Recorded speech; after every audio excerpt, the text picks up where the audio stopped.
This is his 5th year in professional baseball, and it'll also be his 5th start of the campaign. Petty is 0-2 with a 4.76 ERA. I mentioned he's had 2 good starts and 2 rough ones. 17 innings, 14 runs allowed on 9 of them earned on 20 hits. Opponents hitting .282 against him. He has 20 strikeouts and has walked 7. And looking at those 4 starts, the 2 road starts have not been very good. The 2 home starts, now both of those were against the struggling Indianapolis club, so take that for what it's worth. Here at home, he's allowed 1 run in 9 innings of work, 9 hits and 8 strikeouts. On the road, he's allowed 13 runs in 8 innings. So it's been a pretty vast split, home and road, for the right-hander Petty, who faces this Iowa Cubs lineup stacked again with top prospects from top to bottom. Christian Franklin in his customary leadoff spot. He'll climb in and chisel out a foothold in the back of the right-hand batter's box to get us started today. Petty out of the windup. Bright red glove on his hand, and the first pitch is missing outside. A fastball at 96 for ball 1. We're underway at 11:08 a.m. Petty over on the first base side of the rubber, comes home again. And this pitch fouled back, another heater at 95. And it's promptly 1 ball and 1 strike on Franklin, who yesterday in game 1 of the series went 0 for 4 with a walk. They play him slightly to pull on the infield. Petty reaches back and misses outside. 3 fastballs, 2 of them out of the zone. .242 average, and a couple of home runs, 6 RBI for Franklin. Petty covers his face with a glove and now comes home. And that's high, ball 3. That was the first breaking ball, slider up and away. And Franklin, who worked a walk in the first inning to lead off the game yesterday, trying to do the same here in game 2. 3-1 pitch. He swings and hits a high fly ball to center field, driving Reese Hines back near the warning track, but still on the grass. He'll make the catch. And Christian Franklin hit it hard, but just got underneath that baseball for out number 1. Yeah, didn't quite barrel it. I mean, exit velocity 103, so maybe I'm wrong, but it seemed like it just kind of clipped the top of his bat for him to get under it that much, get that much air underneath it. Certainly not the launch angle that he was looking for, but good to see him get bat on baseball there. Now the red-hot Moises Ballesteros, left-handed hitting DH. It's a ground ball over the mound and up the middle to short. Brigman is there, and Bryson Brigman takes care of Ballesteros quickly, 6-3 on the putout, and there are 2 gone. Artisan Capital Group defense for Louisville, Edwin Rios is at first. The second baseman, Francisco Urbaez. You just heard Brigman at shortstop. Levi Jordan over at the hot corner. In the outfield from left to right, Jacob Hurtubise, Reese Hines, and Will Benson, Tyler Stevenson, who's catching once again on rehab assignment from the big league club. Matt Shaw with 2 outs.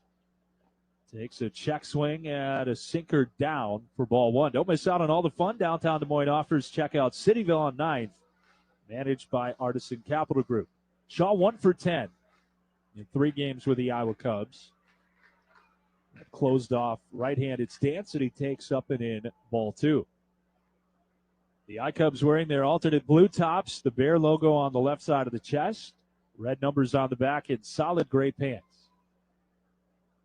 Hitters count 2-0 for Shaw, and that goes all the way to the backstop on the slider from Petty. It's 3 balls and no strikes. Louisville wearing a Cincinnati Reds-inspired uniform. Bright red coloring with bats in script underlined in white across the chest. White pants with red piping down the side. 3 balls and no strikes with 2 outs and nobody on in the top of the first. Shaw holds that bat low and takes up high, ball 4. Matt Shaw only has 1 hit. That was last night since joining the I-Cubs, but he has been getting on base. That's his 4th walk, and he has not struck out. If you're looking for positive signs, it's right there. He's getting on base. Yeah, 357 OBP coming in, certainly in a short sample size, but another walk there. Now it's Owen Casey, who has homered in 2 straight games. Big left-handed bat takes a fifth straight pitch out of the zone from Petty, who goes to work on the landing area in front of the mound. 1-0 on Casey, 216, 4 home runs, and 9 RBI. Big-time power for Owen Casey. Infield plays deep all the way around with 2 outs. From the belt, Petty. And he got a strike over with a changeup to even the count at 1 ball and 1 strike. Again, at home, Petty has been very good. This is his 3rd start in Louisville Slugger Field. A long set, the 1-1. Casey slugs it foul down the left field line. Last year, Petty made his first AAA start against the Iowa Cubs. That was at Principal Park, gave up 2 runs over 5 innings. And he is hoping for a repeat of that performance in terms of his success against this iCubs team, which had a lot of the same players. 1-2 pitch. He strikes out Owen Casey. His first punch out of the day ends the top half of the first inning. No runs despite a 2-out walk. The iCubs leave a man in the top of the first. We'll head to the bottom half on Hope 940. Dream Steam Restoration and Cleaning's fully trained and certified team is your designated hitter. For cleaning carpet, air ducts, furniture, dryer vents, and more. Need restoration? We cover all the bases. Water, fire, and storm damage, mold removal, even biohazard cleanup. We use eco-friendly products safe for your family and pets. Call for an estimate and we'll knock it out of the park. 515-512-5387 or visit DreamSteamInc.com. Dream Steam Restoration and Cleaning, servicing Central Iowa. Family owned and operated since 1983. Escape to paradise at Principal Park for Margaritaville night on Friday, June 14th. Enjoy a night of island vibes with a live performance by Banana Wind, a Hawaiian t-shirt giveaway to the first 1,000 fans, and the ultimate feast, a cheeseburger and margarita special. Kick back, soak up the summer fun, and enjoy baseball with a tropical twist. Get your tickets now at iowacubs.com. All right, here's the thing with mobile banking. You can get the laundry done and the yard, and it's only Thursday. Sure, run that extra block or mile with your four-legged buddy. Hey, you're at the gym? Do a few more reps. A little more gaming with your squad? Yeah, the Galaxy needs you. Better eat another s'more. And by another, we mean fifth. Soak up every single minute of every single day. Go on and do whatever it is you do and still keep in touch with your money. Great Southern Mobile Banking. Get the app now for Android and iOS. Member FDIC. Data rates may apply. See carrier for details. I'm Owen Casey, and you're listening to Iowa Cubs baseball on Hope 940.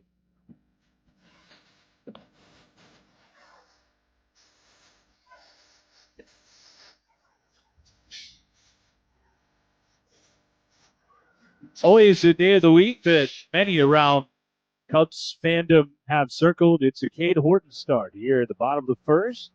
No score. He comes home to Jacob Hurtubise, the leadoff hitter batting left-handed, and he takes down and away a firm fastball at 96. Hurtubise hitting 143. He was in the 9-hole yesterday. And Horton misses again with the heater down and outside. Ball 2. Matt Shaw in at third. Taking away a potential bunt here from Hurtubise. 27-year-old Indianapolis native. Hitters count for him 2-0. And there's the first slider from Cade, and that is outside. 3 balls and no strikes. Everything is missed to the arm side so far. Baby blue glove on hand, 3-0 pitch, and it's outside again. 4 straight out of the zone to open the ball game. Certainly not the start Horton was looking for, and that is, of course, the concern for Cade. Now 11 walks in 12 1/3 innings. He was close with a few of those, but couldn't get anything in the zone. So the leadoff man is on now for Tyler Stevenson. Hurtubise has 1 stolen base this year. Keep an eye on him at first as the initial offering to the catcher is inside again. They've all been to that same side of home plate, inside to a right-handed hitter. Stevenson 1 for 3 with an RBI double yesterday in his first game action of the year. Big right-handed batter. Waits for the 1-0, and there's his strike from Cade Horton, back to number 1.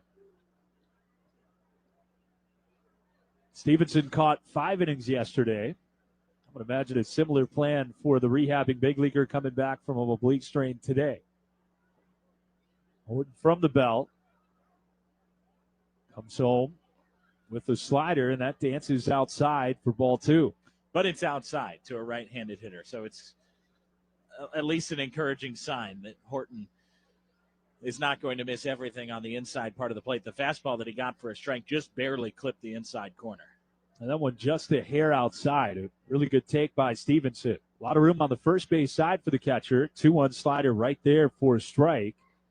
And Horton back to even. I mean, that's his go-to pitch, the slider. And when he locates it, it's a great pitch to get ahead, and then he can bury hitters with it by throwing it out of the zone. Even 2-2 on Stevenson. Another former first-round pick. Break-even pitch, skied foul to right. That was 98 from Cade Horton as he reached back for a little bit extra. Defense for the Iowa Cubs, Jonathan Long at first. Chase Strumpf is at second again. James Trianto is still a little bit banged up. Ben Cowles at short, Matt Shaw at third. Owen Casey, Christian Franklin, and Kevin Alcantara were left to right in the outfield. Reese McGuire, the catcher. Runner goes. 2-2 pitch, bounced softly to short. Cowles gloves. He has only one play because the runner was going, and that's to first for a 6-3 putout. But Louisville is a man into scoring position, 2 batters in. Yeah, the hit and run pays off for the Bats as they're able to eliminate what was a tailor-made double play ball by sending the runner early. Otherwise, that is 6-4-3, about as easy as it gets. So Will Benson will be the hitter. 310, 4 home runs, and 17 runs batted in for the left-handed slugger. Horton comes home with a slider in the dirt, blocked by Reese McGuire. And it's ball 1, of course, the defensive alignment again brought to you by Artisan Capital Group today. Will Benson, a big guy, 6'5", 240. Looks like carved out of rock. Big time swing. And he could not check his swing that time going after the Horton slider. And it's now 1 ball and 1 strike. Last year, Benson played at AAA for the first time in a little while here at Louisville. He was optioned on March 15th this year to the minor league side. 1-1 pitch, another check swing, and the fastball missed upstairs. 2 balls and a strike.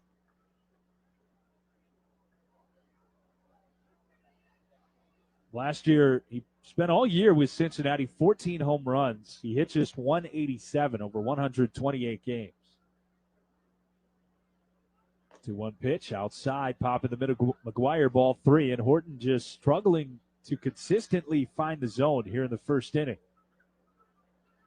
Yeah, a couple of his pitches, especially in the first 2 at-bats, were missing pretty close. That fastball was an inch or 2 further off the plate. Look back at second where Hurtubise leads. 3-1 to Benson, and a big swing and a miss. A rare curveball from Cade Horton. That one had a ton of break. And Benson trying to hold up, could not. It led to a very awkward-looking wave of the bat through the zone. They call those a sword, I think. No doubt about it. So a payoff pitch now on the way. A fastball lined to center, sinking quickly. Christian Franklin got a good jump in, comes in to make a letter-high grab for the second out of the inning. Breaking ball after breaking ball, and then he tried to sneak a fastball by Benson, who got bat on ball, but couldn't get that one to drop, and there are 2 gone here in the first for Reese Hines, the center fielder. And if you're going to attack the top of the zone like Horton does there, it's better to do it with the heat. I like the pitch sequencing there from Horton in a good way to get that second out. Strumpf holding the runner at second as Hines is in on the right side. Pitch number 1. He turns out of the way of a slider off the plate, ball 1. Hines, another guy with great size, 6'4", 240, just 24 years old. Former second-round pick of Cincinnati's in 2019. The 1-0 is a nasty slider right at the knees. For a called strike, and it's 1-1. MLB debut last year for Reese Hines. And trying to get back up there with the big league club this year. 1-1, he's downstairs. He is 3rd in RBI around the International League right now with 19. That's a huge number. When I wrote it down yesterday, I had to double check if somebody had that many RBI already in the season. He has been very good at producing runs. Trying to get one here with 2 outs. The 2-1 pitch is waved at, and he comes up empty. Good slider again from Cade Horton, and I would imagine you go right back to that here. Yeah, I don't think the bats have quite figured out the breaking stuff from Horton yet. I would love to see another slider here, or even that curve again. 2 balls, 2 strikes. Signed from McGuire. Horton deals. And it's a fastball fouled back, 97 on the outer half. What do we know? Well, not much compared to the guys down on the field, I'll tell you that. We can guess. That's about as good as I can give you. How about the league leader in RBI, Marcelo Meyer, big-time prospect for the Red Sox. He has 24 runs batted in. Is that all? That's it. Tough start. 2-2 again. Line to center. Franklin is there. That was a good swing on the Horton slider. Hines hit it hard, but right at Christian Franklin for the second at bat in a row. No runs, no hits, no errors. A man left on the leadoff walk, and we are scoreless after 1 today at Louisville Slugger Field on the iCubs Broadcast Network. Can you think of anything that costs the same today as it did 10 years ago? There isn't much. That is, unless you're a Mid-American Energy customer. Thanks to all the renewable energy we're generating, our customers pay nearly the same rate for electricity today as they did back when we were all singing, "Call Me Maybe." And with Mid-American making even more investments in clean energy, you can count on enjoying those same affordable rates for the next decade. Now that's obsessively, relentlessly at your service. Get ready for 2 nights of live music at Principal Park. Join us Friday, May 23rd for a rock show featuring the Pork Tornadoes, Damon Dotson, and Punching Pandas. Then on Saturday, May 24th, country star Craig Campbell takes the stage with Jordan Beam and Brad Morgan. Both shows start at 6 p.m. with gates opening at 5. General admission is just $15 per night or $25 for both. Upgrade to a hospitality package or go all in with a Bud Club table for the ultimate concert experience. Get your tickets now at iowacubs.com. In the heart of downtown Des Moines, Confluence on Third Apartments offers a resort-style apartment community with luxurious studio, 1- and 2-bedroom apartment homes. Enjoy the fun and convenience of downtown living with first-class amenities that include a sprawling outdoor courtyard with a pool, grill station, dog run, and hot tub. Other amenities include a fitness studio, rooftop sky deck, game room, theater, underground parking, and so much more to enhance your everyday living experience at Confluence on Third Apartments. With your favorite downtown venues just a short walk or bike ride away, you'll love the convenience of living at Confluence on Third Apartments. Learn more at confluenceon3rdapts.com. I'm Darius Hill, and you're listening to Iowa Cubs baseball on Hope 940.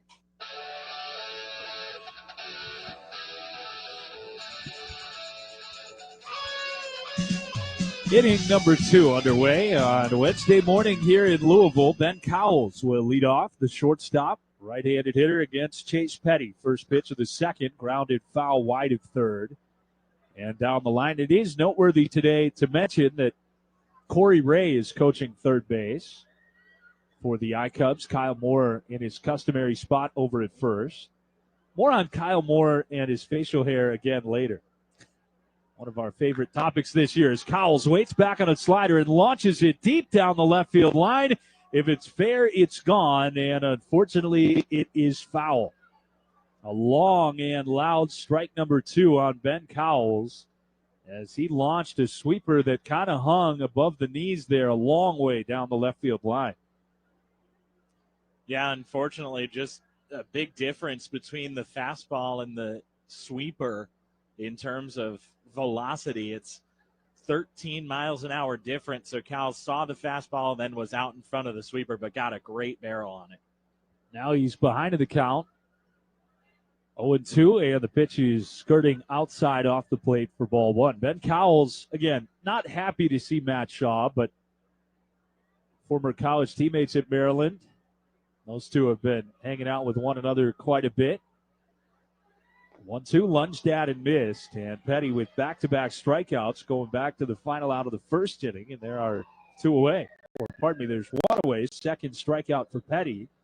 And now Kevin Alcantara, who hit a home run, his second of the year yesterday, and finished with 2 RBI, digs in, 279 average with 2 home runs and 9 RBI total for the Jaguar.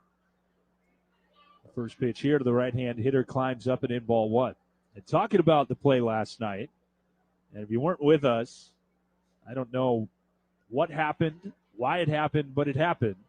Bases loaded, 1 out in the third inning. Alcantara at the plate.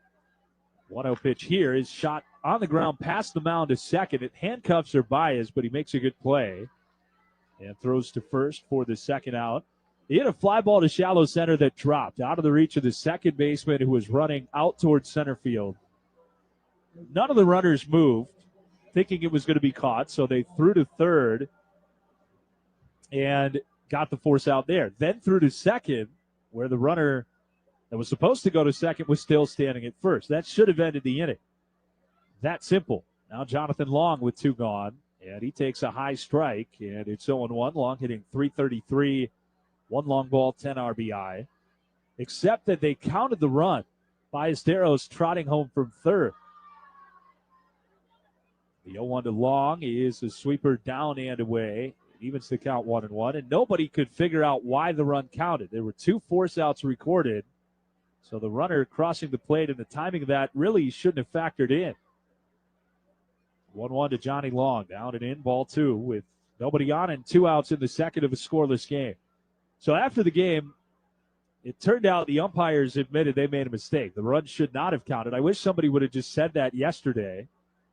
Instead of us spending 3 hours trying to figure out what happened, the 2-1 is waved at and missed. I was expecting some kind of exotic rule or something that we didn't see. It just turned out they made a mistake, and they admitted it, to their credit, and the run should not have counted.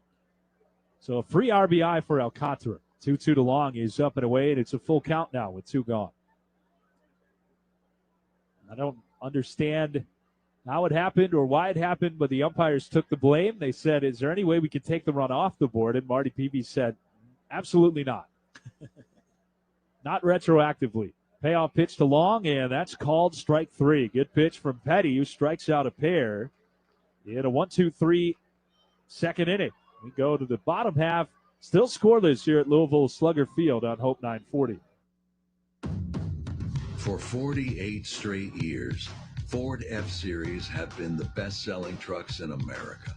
We got here by engineering breakthrough technology, redefining Built Ford Tough, and never settling for second best. But what's really made Ford F-Series the #1 selling trucks in America is you. Ford F-Series, built Ford Tough. Based on 1977 to 2024 calendar year total sales. Great news. 2025 Iowa Cubs season tickets are still available, and there's no better place to spend your summer than out at the ballpark. You'll get access to the best seats at the best price, free parking, invitation to member-only events, and so much more. Let's take your fandom to the next level and become a season ticket member today. Call 515-243-6111 or visit iowacubs.com to buy your tickets. We can't wait to see you at Principal Park. Looking for the perfect home? Artisan Management Group has you covered at Cityville on 9, the Iowa Cubs home away from home. With a resort-style pool, state-of-the-art fitness center, and an expansive dog park, they've got all the bases covered. Choose a studio, 1, 2, or 3-bedroom apartments, all just a home run distance from Principal Park. Find your perfect place at cityvilleon9.com or explore all their communities at artisanmanagementgroup.com. Cityville on 9. Live well, live artisan. I'm Connor Nolan, and you're listening to Iowa Cubs Baseball on Hope 940.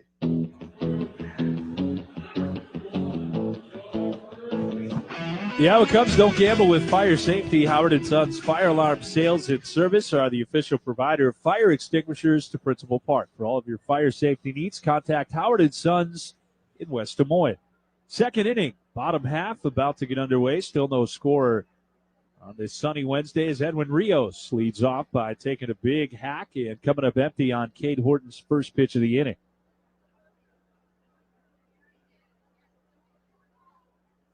Horton deals out of the windup again and dropped his slider downstairs, so it's even a ball and a strike. I think when you're a pitcher that struggles to hit the strike zone the way that Horton started out, his first 5 missed, it's easy to say, well, let me just get one over here. Ball and a strike, misses upstairs, and it's 2 balls and 1 strike on Rios. But I actually like the way that Horton continued to want to find the corners and successfully did so throughout the first inning.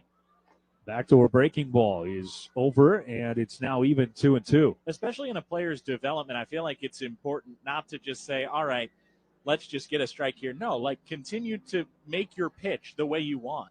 Break-even pitch. Rios takes a called third strike. That was the fastball scraping the outside corner, and Cade Horton has his first punch-out of the day. Renault by Anderson Strikeout Cancer Campaign is back, benefiting the American Cancer Society. For every strikeout recorded by an iCubs pitcher this year, Renault by Anderson will make a $5 contribution to the American Cancer Society, giving people opportunities to prevent, detect, treat, and survive cancer. One away for Ivan Johnson, today's designated hitter for Louisville, and the left-hand batter takes a strike. Johnson hitting .328 with 3 home runs and 14 batted in. Did not play yesterday. He swings at this fastball and launches it toward left, but it's curling foul. And Horton quickly gets on top 0-2. Well, today, game starts at 11 locally here in Louisville, 10 Central. And so generally, the press box meal is an hour before the game. McGuire set up high, and that's exactly where Horton goes, but it's fought off into center field for a base hit by Johnson. That was a nice swing by Ivan Johnson to climb the ladder and hit a fastball at the top of the zone into shallow center. Yeah, great swing by Johnson, rather. 2-strike approach, and just kind of shortened it up. Didn't try to do too much with it.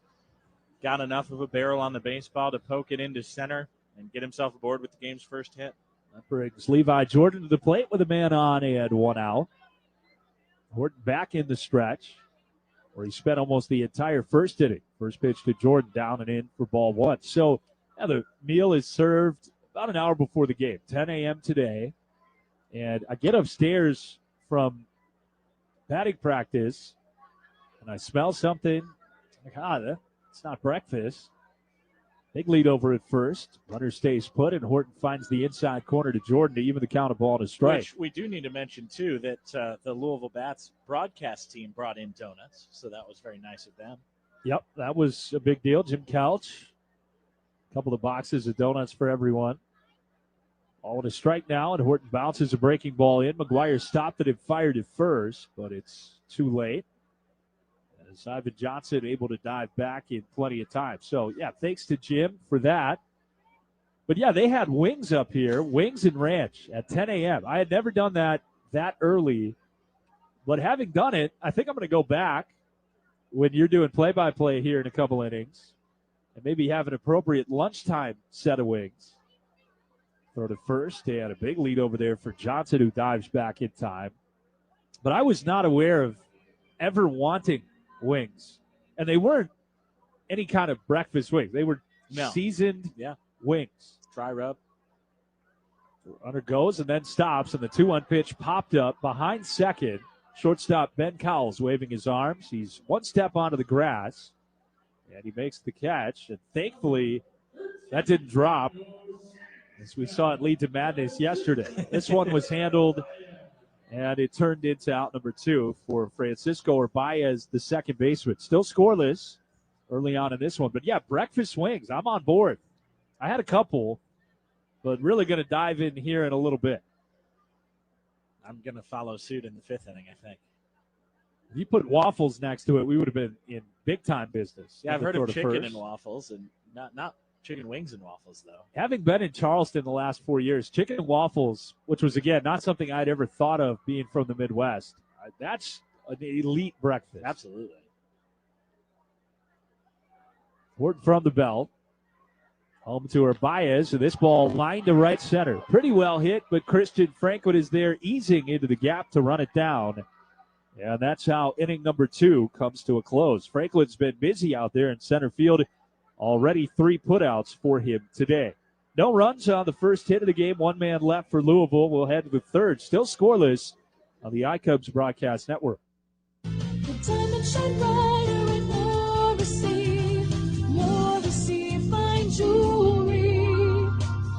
Sometimes you hear people talk about going out of their way to help you. Well, I'm Vince Morrissey from Morrissey Fine Jewelry, and I like to make one thing very clear. Helping you is never out of our way at Morrissey's. It's just the way we do business. We'll do whatever it takes to take care of you. Stop in and see us. Morrissey Fine Jewelry, 235 5th Street in Valley Junction, West Des Moines. A 10-game flex pack is the perfect way to experience all of the fun of an Iowa Cubs game at Principal Park while not being tied to a set of dates. Create a customized experience just for you. Use all 10 tickets for one game or mix and match them over multiple visits. The choice is yours. Flex pack tickets are good for any game all season long. Visit iowacubs.com to get yours today.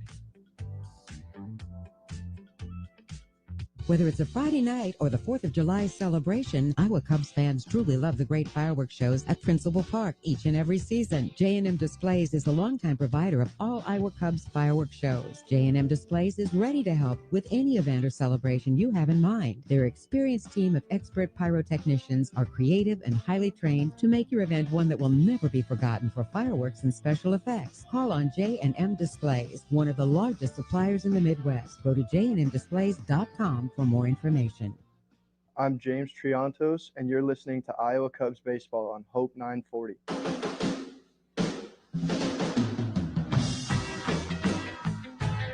8-9-1 due up for the Iowa Cubs here in the top half of inning number 3, and here to describe it for you, Noah Wolf.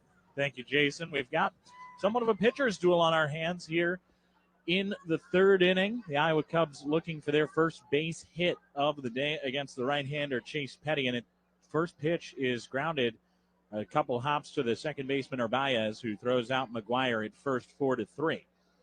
Cubs still looking for their first hit. Louisville just got its first hit, a 2-strike, 1-out single by Ivan Johnson in the 2nd inning, but he was stranded at first base. Chase Strumpf, the number 9 hitter for the Cubs now, with the bases empty and 1 away, and a scoreless tie here in the 3rd. Petty delivers. Strumpf takes a strike at the top of the zone, four-seam fastball at 96.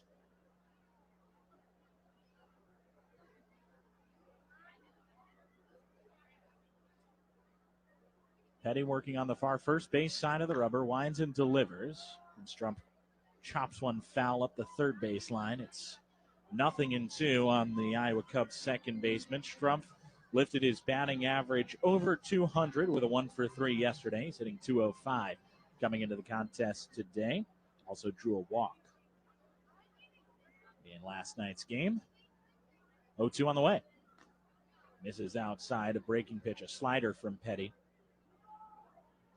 There's not a whole lot of difference between Petty's fastball and slider just in terms of the break. There's about a 5 to 6 mile an hour difference, and certainly a lot more drop with the slider. He goes back to the slider, drops it into the top of the zone for a called strike 3. 4 strikeouts for Chase Petty in his first time through the order. 2 down to the bases empty, and the Cubs flip the lineup card over to the leadoff man, Christian Franklin.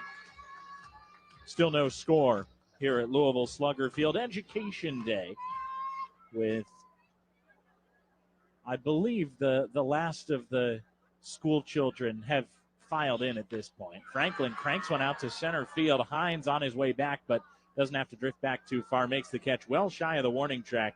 And it's an easy 1-2-3 inning for Chase Petty. Throws just 7 pitches in the frame and retires the Cubs. Still no score heading to the bottom of the 3rd on the Iowa Cubs Broadcast Network. Furniture Options has been specializing in furnishing apartments since 1985. They're proud to provide people in transition with quality rental furnishings, impeccable service, and affordable rates. Check out FurnitureOptions.com to find out more about their selection and flexible payment options. Their showroom is open weekdays from 9 a.m. to 4 p.m. Whether it's work or anything else that takes you into temporary housing, Furniture Options can help. Furniture Options, options for a changing environment. Make more memories together this summer. Whether you're celebrating a special occasion with friends and family, hosting clients, or treating your staff, take them to Principal Park for an unforgettable time. Groups of 25 or more qualify for reduced prices. Come eat, drink, and watch baseball as a group for as low as $7 per ticket. Visit iowacubs.com to book your outing and ask about adding on a unique group experience. Your premier Chevy dealers, proud to be presenting sponsors of the Iowa Cubs Kids Club and proud to be part of Team Chevy, the #1 selling brand in Iowa for the past 10 years. Thanks to a talented roster that includes versatile SUVs like Equinox and dependable trucks like Silverado. Visit moreiowansdrivechevy.com today to find exciting offers and a dealer near you based on IHS Market CYE 2010 to 2020 new vehicle retail registrations in the state of Iowa. I'm Benjamin Cowles, and you're listening to Iowa Cubs Baseball on Hope 940. Bottom of the third, heading to it here in Louisville at Slugger Field. It's the Bats, 9 1-2 hitters due up in the frame against the iCubs righty Cade Horton. Still no score between these two sides. First pitch from righty to righty is in there, taken for a strike by Bryson Brigman, the 29-year-old shortstop, making his first appearance of the series. Horton quickly winds and fires. Check swing misses low. Brigman did not go. Horton went with the slider and dropped it below the knees. 1-1 on Brigman. Here it comes. Fastball misses outside. And we're going to have our first challenge of the game as Reese McGuire has challenged the call. From our initial look at it, looks like a good challenge, and ABS confirms that it is a strike. So the call on the field overturned. Good challenge by the iCubs catcher Reese McGuire to get strike two. And that's a big difference against a guy with a wipeout breaking ball like Horton. 2-1 or 1-2. That's a big deal. 1-2. Line drive, right center field, a base hit down in front of Alcantara, who scoops it up and fires it in. In this case, it wasn't that big of a deal. But they tried fastball, and I don't think Horton, that was literally right down the middle part of the plate, both left to right and top to bottom. Not where he wanted to throw that. No, certainly not. I complimented Horton last inning for continuing to attack the corners of the strike zone, which is something that he has done pretty well throughout these first couple of innings. That was nowhere near the corners. And ahead 1-2, likely not where he wanted to go. Nice breaking ball to fool Hurtubise on the first pitch to the left-handed hitting left fielder. And it's 0-1. Runner on first, nobody out. First time that Louisville has led off its inning with a single. They did have their leadoff runner aboard in the first inning as well, and that was Hurtubise here, who takes low 1-1. Hurtubise walked to lead off the ball game. Since then, no more walks from Cade Horton. A strikeout, a pair of hits in Horton's first time through the order. His 1-1 delivery takes low and outside. 2-1 on Hurtubise, who was the number 9 hitter in yesterday's order, but had a productive day out of the 9-hole, a single and a walk, 2 runs scored. So he bumps all the way up to the 1 spot. Runner goes well before Horton starts his motion. He didn't notice. It is an easy stolen base for Bryson Brigman, his first steal on his first attempt of the year. He took off when Horton still hadn't lifted his leg. I thought maybe the Cubs had a chance to pick him off and catch him stealing, but Horton decided to go through with the delivery, and no chance at second base. 2-2 pitch to Hurtubise, misses outside, and the count runs full.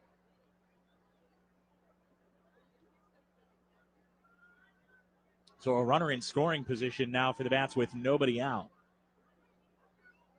Certainly the best scoring chance that either team has seen yet today. From righty to lefty, the payoff. Check swing, and he went around, a pitch in the dirt, and McGuire picks it up, throws out Hurtubise at first. So a swinging strikeout, then a 2-3 putout. First, McGuire feigned a throw to second to make sure that Brigman wasn't going to advance. And he does stay put on second. Second strikeout of the day for Cade Horton. One away, a runner on second. Scoreless tie in the bottom of the third. Louisville sends Tyler Stevenson, the rehabbing Cincinnati Reds catcher, to the dish. And the first pitch is hit on the ground foul. Leaping attempt by the third base coach, Julio Murillo. was unable to come up with it.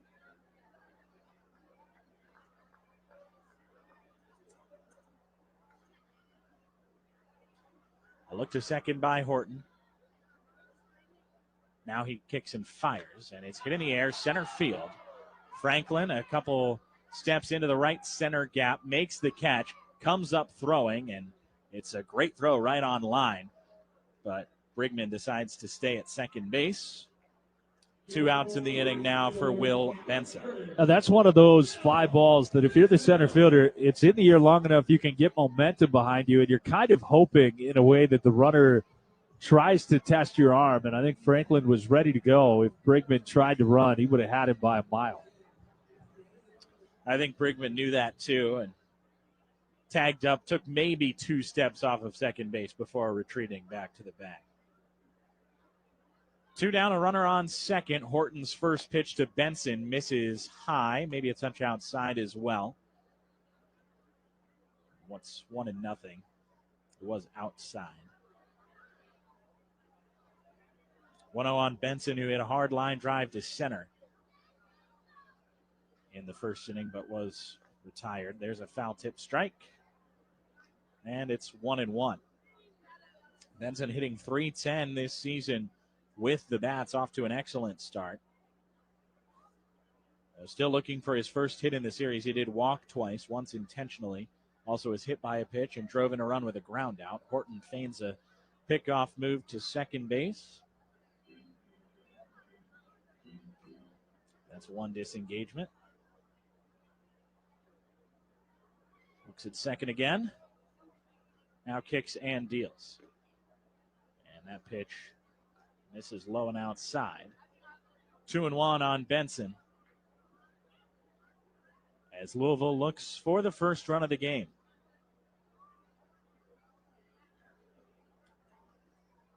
Here's the 2-1 pitch.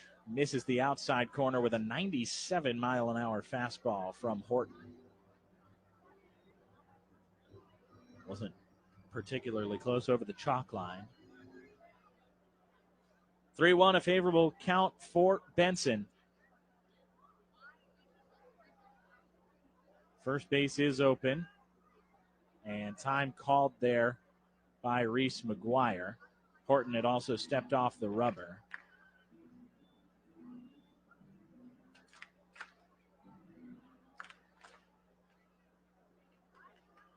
Benson awaits a 3-1. Horton, a deep breath, kicks and fires. And a chopper that hits off the helmet of the batter Benson in the batter's box. Count runs full. Horton looks to get out of the inning after a leadoff single. Benson has been a guy that the Reds have given some leeway to. He's played well over 200 games in the big leagues, but he struck out 40% of the time. That's been the issue. 3-2 pitch, hit on the ground, right side, gloved by the first baseman Long. He will run to the bag and retire Benson for out number 3. So a leadoff single and a stolen base. The Bats had a runner on second with nobody out. The next 3 retired by Cade Horton. And the game stays scoreless heading to the top of the 4th on the iCubs Broadcast Network. Musco Sports Lighting is a proud sponsor of the Iowa Cubs. Since 1976, Musco has called Iowa home, while creating the most innovative sports lighting solutions in the world. Musco's LED system improves visibility and creates light shows to celebrate everything from a home run to another iCubs win. From Principal Park to community fields to the biggest stadiums in the world, Musco creates a better experience for players and fans. Learn more at musco.com. Escape to paradise at Principal Park for Margaritaville night on Friday, June 14th. Enjoy a night of island vibes with a live performance by Banana Wind, a Hawaiian t-shirt giveaway to the first 1,000 fans, and the ultimate feast, a cheeseburger and margarita special. Kick back, soak up the summer fun, and enjoy baseball with a tropical twist. Get your tickets now at iowacubs.com. There's so much to do in downtown Des Moines. Why waste your time commuting when you come to visit? The Hampton Inn downtown sits right next to the Des Moines River at 120 Water Street and just 2 blocks north of Principal Park, 2 blocks south of Fort Avenue Entertainment District, and a short walk from the East Village. Stay at a great room with free Wi-Fi and breakfast during your stay. Don't sit on the sidelines. Call 515-244-1650 to book a room at the Hampton Inn downtown and be part of the action in downtown Des Moines. Now back to the ballpark for Iowa Cubs baseball on Hope 940. Cubs send 2, 3, and 4 to the plate, looking for some sort of offense here today. Still without a hit as we head to the fourth inning in a scoreless tie. A pitcher's duel right now between the 22-year-old right-hander Chase Petty for Louisville and the 23-year-old righty for the Cubs, Cade Horton. It's Ballesteros, Shaw, and Casey due up in this inning. Exactly the three hitters you want at the plate if you're looking for your first hit as a team. First pitch to Ballesteros is taken inside for ball one. And we will see a challenge here. The pitcher, Chase Petty, has opted to challenge, and I do not think he will be successful. Nope, pitch misses inside. We'll see by exactly how much here. 1.4 inches off the inside corner. So a good take by Ballesteros. The windup and the 1-0 pitch is hit on the ground to the right side. Gloved by the first baseman, Rios. He tosses to Petty, covering for out number one. Cubs still without a hit now. 8 in a row retired by Chase Petty. The last man to reach stands in here as Matt Shaw comes to the plate. He walked in the first inning.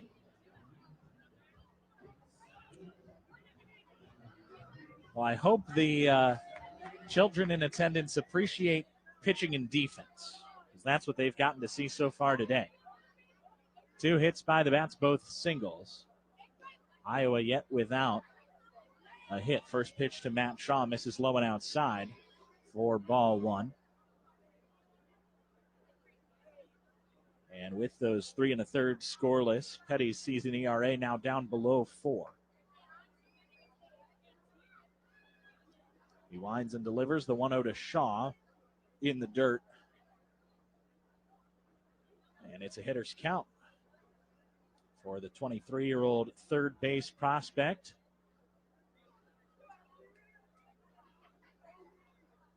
Top prospect in the Cubs organization. The windup, a 2-0 pitch. Upstairs. And it just doesn't seem like Petty wants to pitch to Shaw. He drew a 4-pitch walk in the first. He's taken 3 pitches here. All out of the zone. See where the 3-0 comes in. Low for ball 4. 8 pitches seen by Matt Shaw. None of them have been strikes. None of them particularly close. And Shaw draws a 1-out walk. Breaking up 8 in a row. Retired by Petty. The only man to reach is Matt Shaw, and he's done it with a pair of base on balls. Owen Casey now hitting for the Cubs. 1 down, a man at first. No score yet in the top of the fourth between Iowa and Louisville. First pitch to Casey upstairs for ball 1. It's interesting, Louisville still playing Casey quite a bit to the pull side. The shortstop, Brigman, more or less directly behind second base, about as behind second base as you can be in compliance with the shift rule, as Casey hits this one to the opposite field. And that's why I was going to mention it was interesting. Opposite field foul, I should say. Even up the count at 1-1. Casey has shown plenty of opposite field ability and opposite field power, including last night. He opened the scoring with a home run out to left field. Long look down the stretch in the 1-1 is lined foul back to the netting. It's 1-2. So the shortstop, Brigman, more or less directly behind second base, still in compliance with the shift rules. And then Levi Jordan, the third baseman, playing basically at shortstop. So a big hole between short and the third base line, and certainly something that Casey can take advantage of. First a pick off to first, where Shaw dives in safely. Also interesting that the infield is playing so much to the pull side.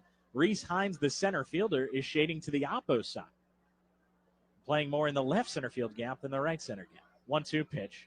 Casey hits a high fly ball into right center. Benson, the right fielder, comes over has a beat, comes in, and makes the grab for out number 2. The trend's continuing here as nobody has reached besides Matt Shaw. He's done it with a walk in both plate appearances. And Ben Cowles comes to the dish with 2 outs and a runner on first in a scoreless tie in the top of the 4th. The Louisville pitcher Chase Petty, a no-hitter through 3 2/3. Stretches and fires to Ben Cowles, and he takes high for ball 1.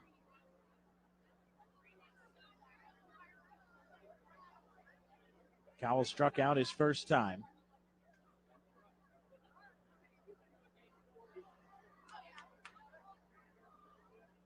The stretch of the 1-0 pitch is hit in the air foul to the right side. Count even at 1 apiece. Neither team has been able to take advantage of the base runners they've had. Louisville has left 3 on base so far, 1 in each inning. The I-Cubs had a base runner with 2 outs in the first and 1 out here in the 4th. And have yet to score. This one line foul, it's 1 2. The difference, though, for Iowa, they've never had a runner in scoring position. Shaw has been on first twice. And that's it. Petty set. Right-hander out of the stretch, deals the 1-2. And it misses low. Shaw gets way off of first base, but is able to dive back in safely. Back pick by Stevenson, not in time. Just 1 or 2 steps by Matt Shaw, but he was leaning quite a bit in the second base direction after that ball in the dirt. It was gloved cleanly by Stevenson, and he was able to get off a strong throw to first, not in time. Here's the 2-2 on the way. Swing and a miss, strike 3, and the I-Cubs go down quietly again in the 4th. A 1-out walk is stranded on first as Petty picks up strikeout number 5. Still scoreless, heading to the bottom of the 4th between Louisville and Iowa on the Iowa Cubs Broadcast Network. Best tailgate? It's gotta be burgers. And an ice cold Coke. Real football y pollo asado. Hoops and wings. Subs. Nah, hot dog. No, Dodger dog. I'll drink to that. Pass me a Coke. It's gotta be crawfish. Mac and cheese. No. 7-layer dip. Ribs. No contest. Hummus. What? You need a hot grill and an ice cold Coke. Of course. Football and Coke. Come on. It's got to be Coke. Game day? Race day. Calls for Coke. You know it. It's Tailgate 101. Get ready for 2 nights of live music at Principal Park. Join us Friday, May 23rd for a rock show featuring the Pork Tornadoes, Damon Dotson, and Punching Pandas. Then on Saturday, May 24th, country star Craig Campbell takes the stage with Jordan Beam and Brad Morgan. Both shows start at 6 p.m. with gates opening at 5. General admission is just $15 per night or $25 for both. Upgrade to a hospitality package or go all in with a Bud Club table for the ultimate concert experience. Get your tickets now at iowacubs.com.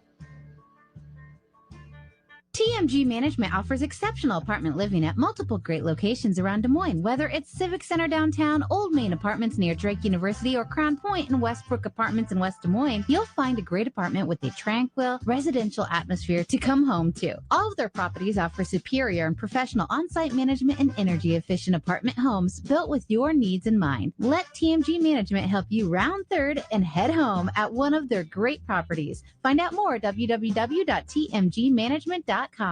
Let's get back to Iowa Cubs baseball on Hope 940 with Jason Kemp. 4, 5, and 6 due up for Louisville in the bottom of the 4th inning.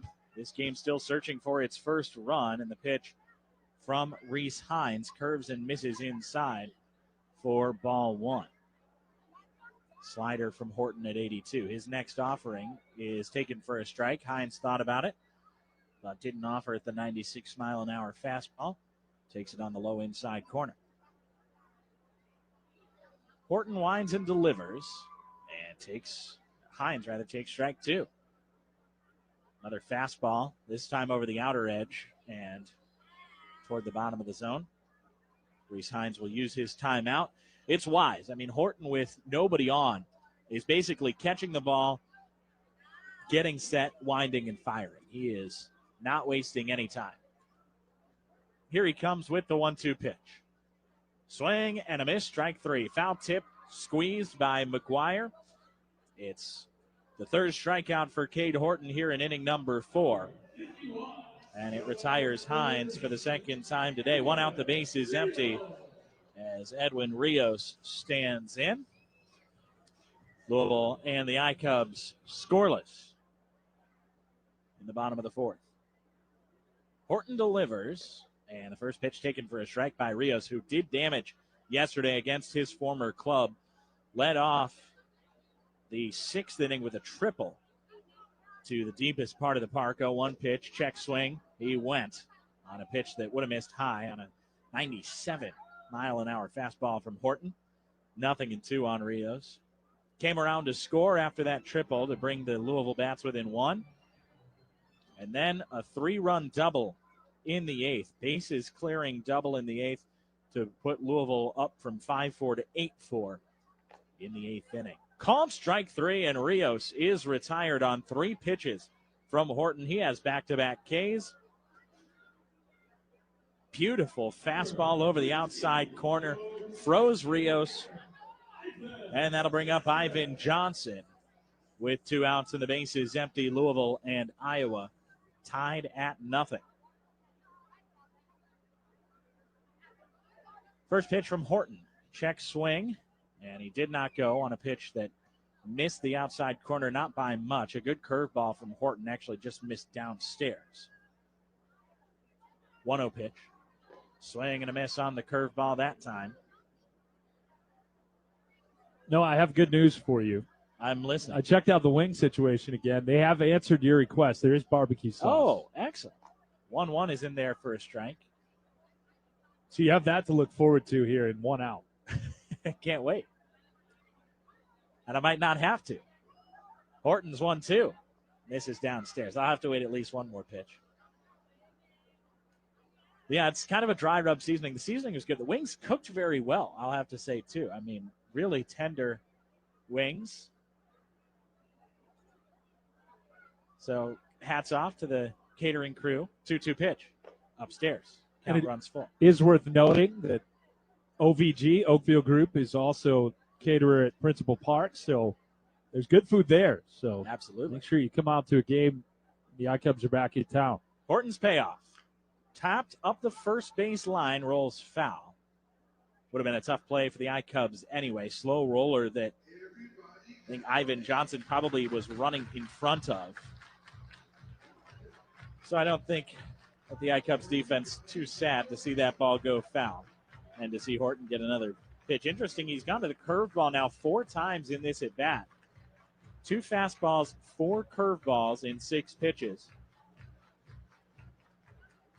Maybe he pulls out the patented slider here against the switch hitting Johnson batting from the left side. Another 3-2. Swing and a miss, strike 3. Horton strikes out the side in the 4th, his first perfect frame of the day, and keeps this game scoreless, heading to the 5th on the iCubs Broadcast Network. Want a burger that jumps out at you?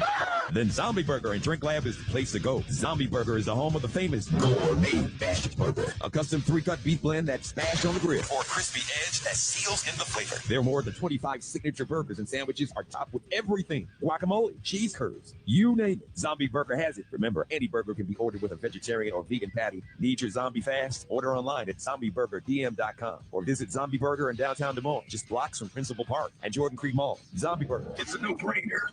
Great news. 2025 Iowa Cubs season tickets are still available, and there's no better place to spend your summer than out at the ballpark. You'll get access to the best seats at the best price, free parking, invitation to member-only events, and so much more. Let's take your fandom to the next level and become a season ticket member today. Call 515-243-6111 or visit iowacubs.com to buy your tickets. We can't wait to see you at Principal Park. Looking for the perfect home? Artisan Management Group has you covered at Cityville on 9th. The Iowa Cubs home away from home with a resort-style pool, state-of-the-art fitness center, and an expansive dog park. They've got all the bases covered. Choose a studio, 1, 2, or 3-bedroom apartments, all just a home run distance from Principal Park. Find your perfect place at cityvilleon9th.com or explore all their communities at artisanmanagementgroup.com. Cityville on 9th. Live well, live artisan. KPSZ Des Moines, Hope 940. Your local, click, visit, call, and search media company. We are Des Moines Media Group. Top half of inning number 5, the iCubs send 6, 7, and 8 to the plate. Still looking for their first hit. And here with all the action is Jason Kempf. Thank you, Noah. Kevin Alcantara leads off. Grounded to second his first time up. Lakey right-handed hitter, and he takes the first pitch at the top of the zone for a strike. Alcantara turned around and wanted to chat about that pitch, which was upstairs. But he'll accept it, and it's 0-1 as he swings the slider and punches it foul off of Tyler Stevenson back behind the plate. And it's quickly 0-2 on Alcantara.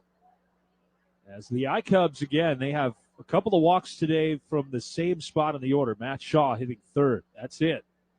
Against Chase Petty, who's been brilliant here at Louisville Slugger Field. The 0-2 to Alcantara, lined up the middle and into right center field, a base hit. Pardon me, left center field. A rocket through the infield out of the reach of Brigman. And the iCubs have their first hit today. That was 105 off the bat. Yeah, that was an 0-2 pitch that stayed over the inside corner, and he did a good job of pulling the hands in and shooting it up the middle. Yeah, it's hard to get a barrel on that ball. I mean, certainly you want to pull it, and he did. Got a nice rocket of a line drive, like you said, just barely out of the reach of Brigman. Great base hit. Out of the stretch, Petty to Jonathan Long, who tried to check his swing, spinning out of the way of an inside pitch. Catcher Tyler Stevenson wants an appeal and will get the strike call. That was in self-defense that Long sort of corkscrewed out of the way, and the bat went too far across the plate. 0-1 on Long.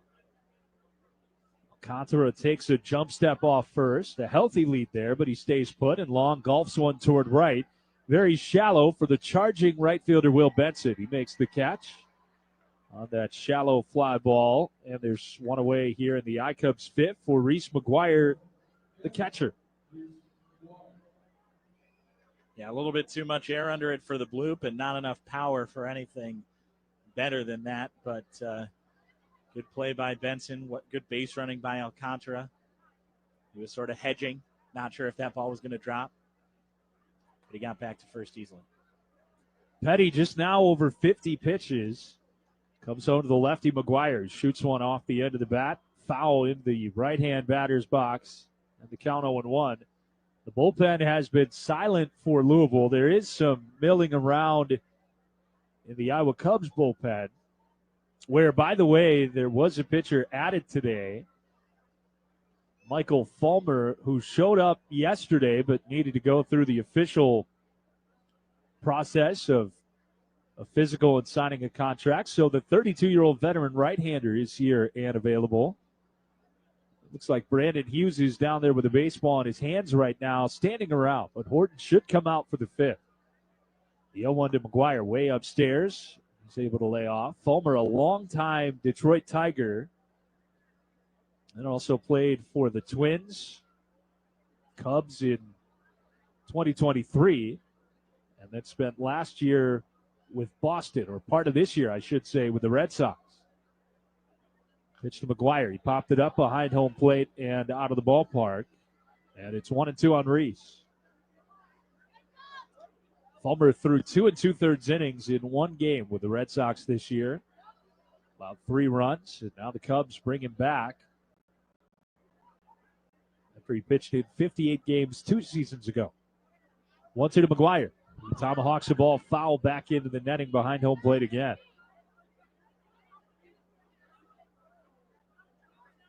Infield playing McGuire to pull. A pretty severe shift for Reese. He's off to a great start at the plate this year. Long red sleeve down the left arm. Under the blue uniform top is the 1-2 is home. It bounced high in the air foul. First base side, down the line, and into the bullpen. It was good to see Gavin Hollowell with a great outing yesterday out of the Chicago Cubs bullpen in his first appearance outside of Des Moines. What a game that was a night ago. And the Cubs have played a few games like that. Walk-off win in 10 after Amaya tied it with a 2-out home run of the night. Speaking of a drive, McGuire lifts one off the end of the bat toward fairly deep center, but Reese Hines is there. Now there are two gone since the leadoff single by Alcantara. He has not moved, and it's up to Chase Strumpf out of the 9-hole to continue the inning. But that was a back-and-forth game. The Cubs had a sizable lead after initially falling behind right out of the gates, and then they gave up a bunch of runs late. The bullpen scuffled a bit, but the offense just good enough. Some big home runs late from Kyle Tucker and Miguel Amaya. Swing and a miss by Strumpf. And it's 0-1. Strumpf struck out looking at his first at bat. Well, you started off talking about the game by mentioning Gavin Hollowell, and he was just as valuable to getting that win as anybody else, certainly from the offense. Maybe the best pitcher that the Cubs saw in that game. The 0-1 is punched foul off the handle of Strumpf's bat. Bounds to the backstop on a couple of hops in the count 0-2. Two scoreless frames in relief to even make extra innings a possibility against, as you know, everyone knows already, the most talented lineup in baseball. No balls and 2 strikes on Strumpf. A man at first, 2 outs. Throw goes to first, and Alcantara dives back. Pretty good move from Chase Petty, who hasn't had to show it off much today with only 3 base runners. Getting into the hotel last night after the game and listened to Alex Cohen screaming about big hits until the late hours here in Louisville. 0-2. Way high and tight. Strumpf leans out of the way. He certainly has a penchant for getting big games and big moments when he's calling the games there at Wrigley Field. Ball 2 strikes on Strumpf. Alcantara shortly to first. And a slider breaks all the way into the left-hand batter's box, well off the plate to Strumpf. 2 balls, 2 strikes, 2 outs here in inning number 5. In a still scoreless game, we've seen just 3 hits. 2 for Louisville, 1 earlier this inning from the I-Cubs. Good battle here. Petty to Strumpf again. Called strike 3. And Strumpf goes down looking to end inning number 5. That's the 6th punch out for Louisville's right-hander Chase Petty. No runs on a hit, no errors, and 1 man left on base. So we head to the bottom of the 5th, halfway home today. Still scoreless in Louisville on the iCubs Broadcast Network. Whether it's a Friday night or the 4th of July celebration, Iowa Cubs fans truly love the great fireworks shows at Principal Park each and every season. J&M Displays is a longtime provider of all Iowa Cubs fireworks shows. J&M Displays is ready to help with any event or celebration you have in mind. Their experienced team of expert pyrotechnicians are creative and highly trained to make your event one that will never be forgotten for fireworks and special effects. Call on J&M Displays, one of the largest suppliers in the Midwest. Go to jnmdisplays.com for more information. A 10-game flex pack is the perfect way to experience all of the fun of an Iowa Cubs game at Principal Park while not being tied to a set of dates. Create a customized experience just for you. Use all 10 tickets for one game or mix and match them over multiple visits. The choice is yours. Flex pack tickets are good for any game all season long. Visit iowacubs.com to get yours today. Feel the power, feel the speed, feel extreme. Cubs fans, get Extreme powered by Mediacom and experience streaming so real you can feel it. Whether you're live streaming the game or streaming your favorite series, with supercharged speeds up to 1 gig and powerful whole home Wi-Fi, you're in it. Their 100% gigabit technology network was built to take you further. Get ready to feel it. Extreme powered by Mediacom. Iowa Cubs baseball lives here on Hope 940. And now, Jason Kemp. Cade Horton throwing the baseball well once again. It's start number 4 of the season. He's through 4 scoreless, back out for the 5th with Brandon Hughes throwing in the bullpen behind him. He gets the bottom third of the Louisville lineup. Levi Jordan, the 7-hitter, waves through a slider on the first pitch, and it starts 0-1. We will take a look at the Mercy One out-of-town scoreboard here in inning number 5. Horton fires and the ball bounced to third. Matt Shaw has it going to the seat of his pants, pops up, throws off target, but long. Pops off the base to catch it and then makes a tag on the runner, saving Shaw from an error. Shaw did the hard part. He flagged it down, falling backward on a tough hop.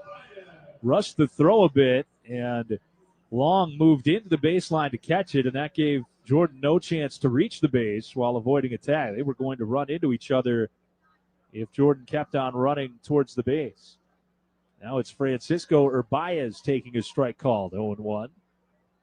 Today's scoreboard update brought to you by Mercy One. Staying healthy takes speed, precision, and the right support. Check swing and a slider in the dirt, and it's even. Mercy One is there to help you stay in the game, whether on the field or in everyday life. Stay active, get moving, and slide into wellness with mercyone.org. Take a look at today's scores as Horton misses down and in, ball 2. In the International League, one other game underway, the first one of a doubleheader in Worcester. They are scoreless mid-1 against Syracuse. Bunch of doubleheaders today, 3 of them. 2-1 pitch. The slider breaks over the zone for a called strike, and it's even 2-2. Also a doubleheader in Buffalo featuring Rochester and Buffalo. And Indianapolis at St. Paul will play 2.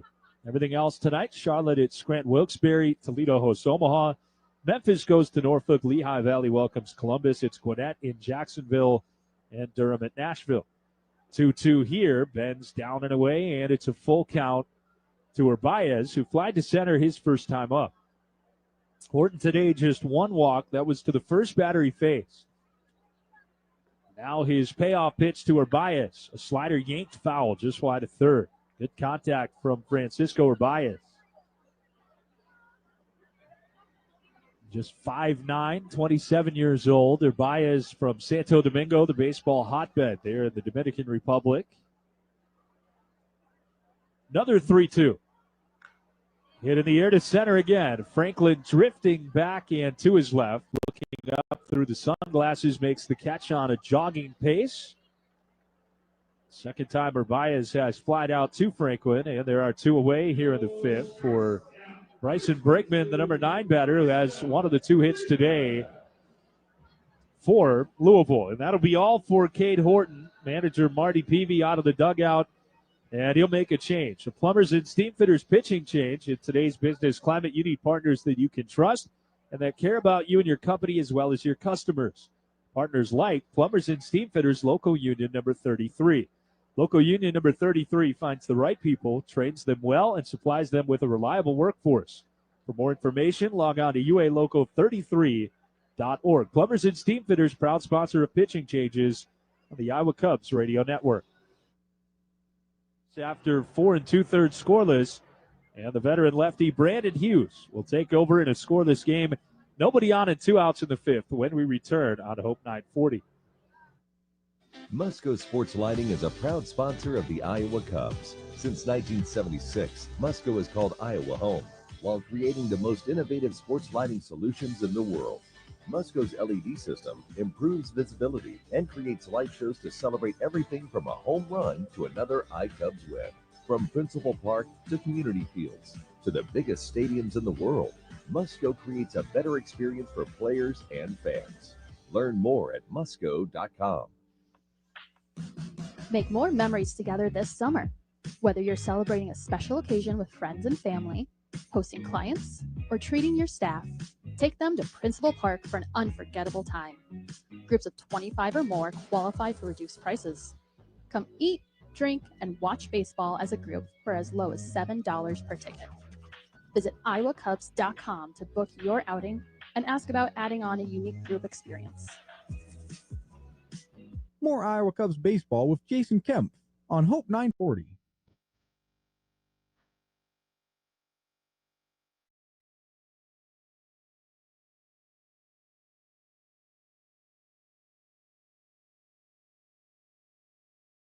Heck of an outing for Cade Horton, maybe his best of the season so far. 4 2/3 scoreless, 2 hit innings. He walked just 1. That was the first batter he faced, and he struck out 5. His ERA down to 1.06 on the campaign. Now it's lefty Brandon Hughes to face Bryson Brigman, the 9-hitter, with 2 outs in the 5th. And Hughes starts him with a slider downstairs, ball 1. Brigman singled to right his first time up, stole second, and was there with nobody out, but the top of the order could not move him around. 1-0 from Hughes, lined up the middle into center field, a base hit, and Brigman has half of the 4 hits in this game. 2 of Louisville's 3 knocks. And he is aboard for the top of the order in the 5th. Jacob Hurtubise will come to the plate.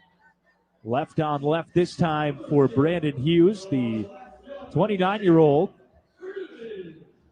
Hughes is 1-2 with a 5.87 ERA in 6 games.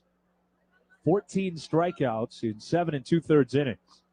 And he delivers a little bit off the outside corner, ball 1 to start this at bat to Hurtubise.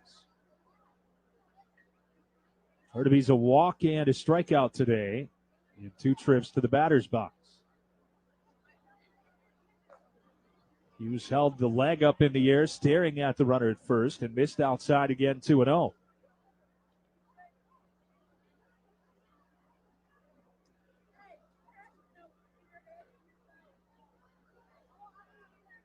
Back to the plate. There's a strike.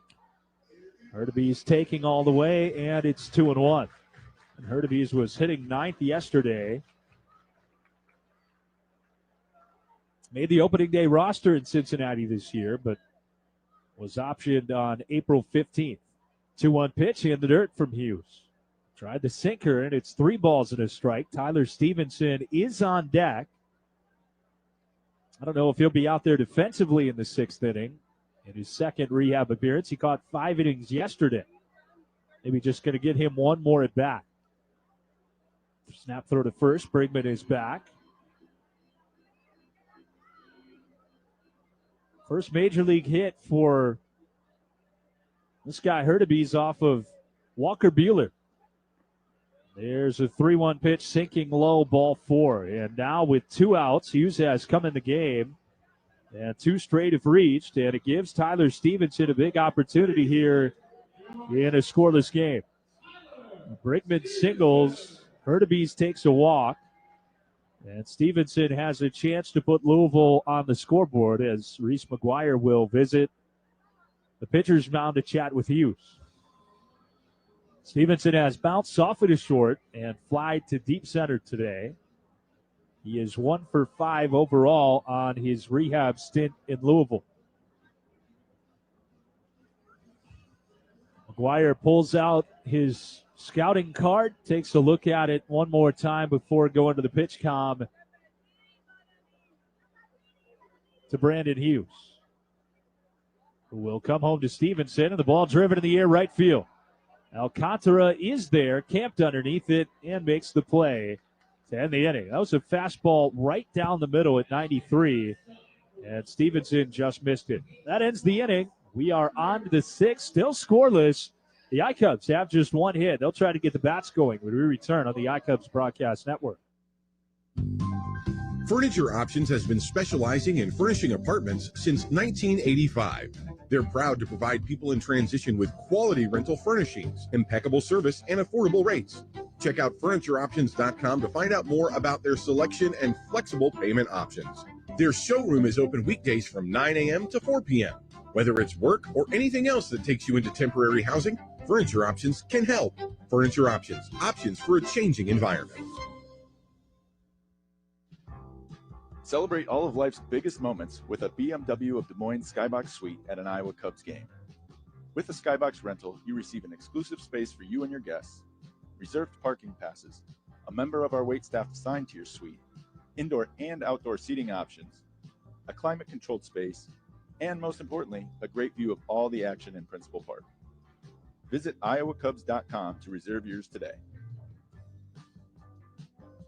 It's time to tee it up at TCI. Tournament Club of Iowa is the only Arnold Palmer signature design in the state. TCI's beautiful course layout cuts through timber with dramatic bluffs and running ravines. While you're there, dine at the TCI Bar and Grill. With 2 separate seating areas, you can catch a game at Palmer's Pub or celebrate a special event in the King's Room. TCI Bar and Grill is open to the public and offers daily food and drink specials. For more information, visit our website at tcfiowa.com. Get your peanuts ready. Iowa Cubs baseball is back on Hope 940.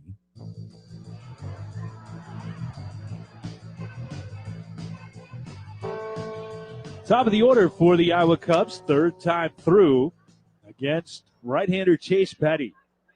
Christian Franklin has flied twice to center, and he takes inside off the plate, ball one. So far, Chase Petty has confounded this lineup. Only one hit, 3 base runners, 2 times through the order. He's home with a 1-0. And Franklin takes a breaking ball high and tight. 2 balls and no strikes. And the Louisville bullpen maybe starting to have some action here in the near future. A couple of guys heading down that way from the third base dugout. 2-0 to Christian. He swings, hits a ball toward the right field corner. Benson tracking back into the corner, slides, and it's just foul into the corner for a long strike. That was at least a double, if not a triple, for the speedy Christian Franklin. That ball slicing toward the line. Benson was not going to get there. He slid short of the wall. And then, as always happens on a kid's day, as that ball was flipped up into the grass berm, there was a battle for the baseball that turned into almost a mosh pit. I would contend there's no more dangerous plays than a scrum for a ball in the seats on an education day. A lot of elbows and knees are flying around. Franklin back in the box, and now the 2-1 pitch. It's up and in, ball 3. Now you'd love a leadoff man on for a second inning in a row. They couldn't do anything with it last inning, but some big hitters coming up. 3 balls and a strike. Franklin waves the bat slowly overhead. Petty to the plate, swinging a line drive. Deep left field, Hurtaby's going back, and he's there to make the catch. Another hard-hit baseball. 98 off the bat, but Franklin just got it off the end a little bit on the slider from Petty, and there's one away. That brings Moises Ballesteros to the plate, 0 for 2. He has a 10-game hit streak on the line.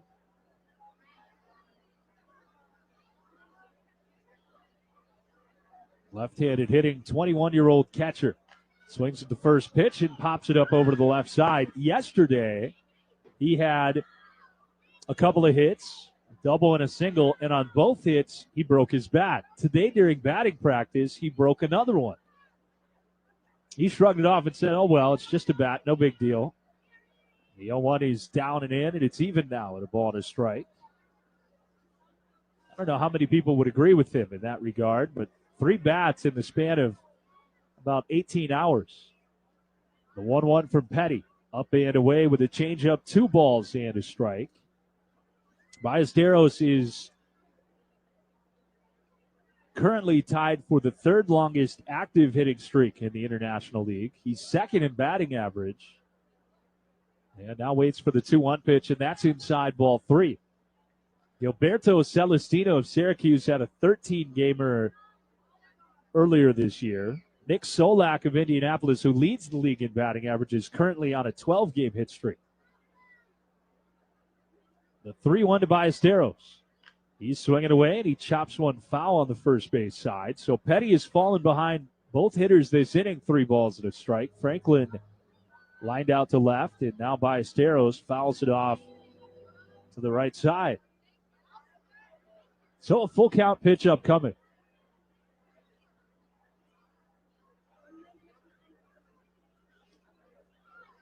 The 3-2 out of the windup. Ballesteros strikes out swinging, and there are 2 down in the 6th. 7th strikeout for the right-hander Petty. By the way, Tyler Callahan of Louisville not in the lineup today. He has an 11-game hit streak that's active right now.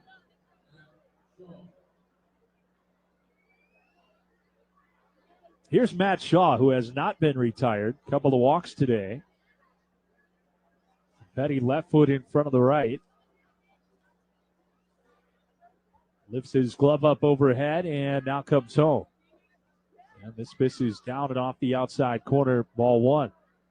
Been falling behind in the count here a little bit more. Specifically in this inning, as he'll throw pitch number 75. It's on the way to Matt Shaw. And it's upstairs 2-0. 3-ball count to the first 2 hitters. Shaw trying to get this at bat there as well.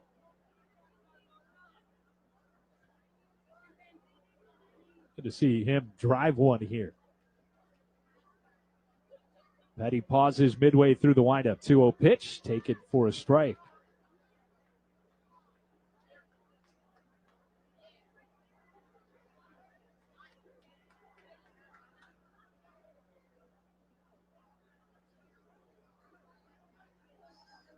Two outs, nobody on. It's still scoreless in the sixth. 2-1 to Shaw. Swing and an awkward check swing and a miss. 2-2. He tried to hold up, but did so too late in the process, and now there are twos across the board.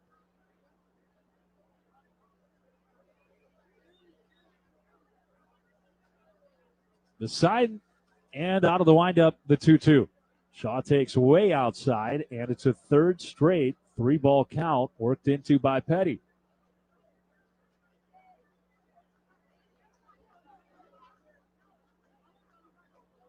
One shakeoff here from the right-hander. Now he's on the same page with Higgins, who has taken over behind the plate. 3-2 to Shaw. Big bouncer left side. Backhanded by the shortstop, Brigman. Long throw is in time. Dug out of the dirt by Rios. And the inning is over. Nice play by Brigman deep in the hole at short. 1, 2, 3 go the top three hitters in the iCubs lineup. And we'll head to the bottom half of the sixth. Brandon Hughes coming back out for a full inning of work on Hope 940. Escape to paradise at Principal Park for Margaritaville night on Friday, June 14th. Enjoy a night of island vibes with a live performance by Banana Wind, a Hawaiian t-shirt giveaway to the first 1,000 fans, and the ultimate feast, a cheeseburger and margarita special. Kick back, soak up the summer fun, and enjoy baseball with a tropical twist. Get your tickets now at iowacubs.com. The Iowa Cubs and Central Iowa Mechanical are proud to pay tribute to our community's military, law enforcement, fire, and first responder service members all season long at Principal Park in our Salute to Service program. An active duty or veteran of military service, law enforcement, professional firefighter, or first responder will be recognized on the field before the game. To nominate your candidate to be honored in the field in the Iowa Cubs Central Iowa Mechanical Salute to Service program, visit iowacubs.com. Get ready for 2 nights of live music at Principal Park. Join us Friday, May 23rd for a rock show featuring the Pork Tornadoes, Damon Dotson, and Punching Pandas. Then on Saturday, May 24th, country star Craig Campbell takes the stage with Jordan Beam and Brad Morgan. Both shows start at 6 p.m. with gates opening at 5. General admission is just $15 per night or $25 for both. Upgrade to a hospitality package or go all in with a Bud Club table for the ultimate concert experience. Get your tickets now at iowacubs.com. Hope 940 is your home for Iowa Cubs baseball all summer long.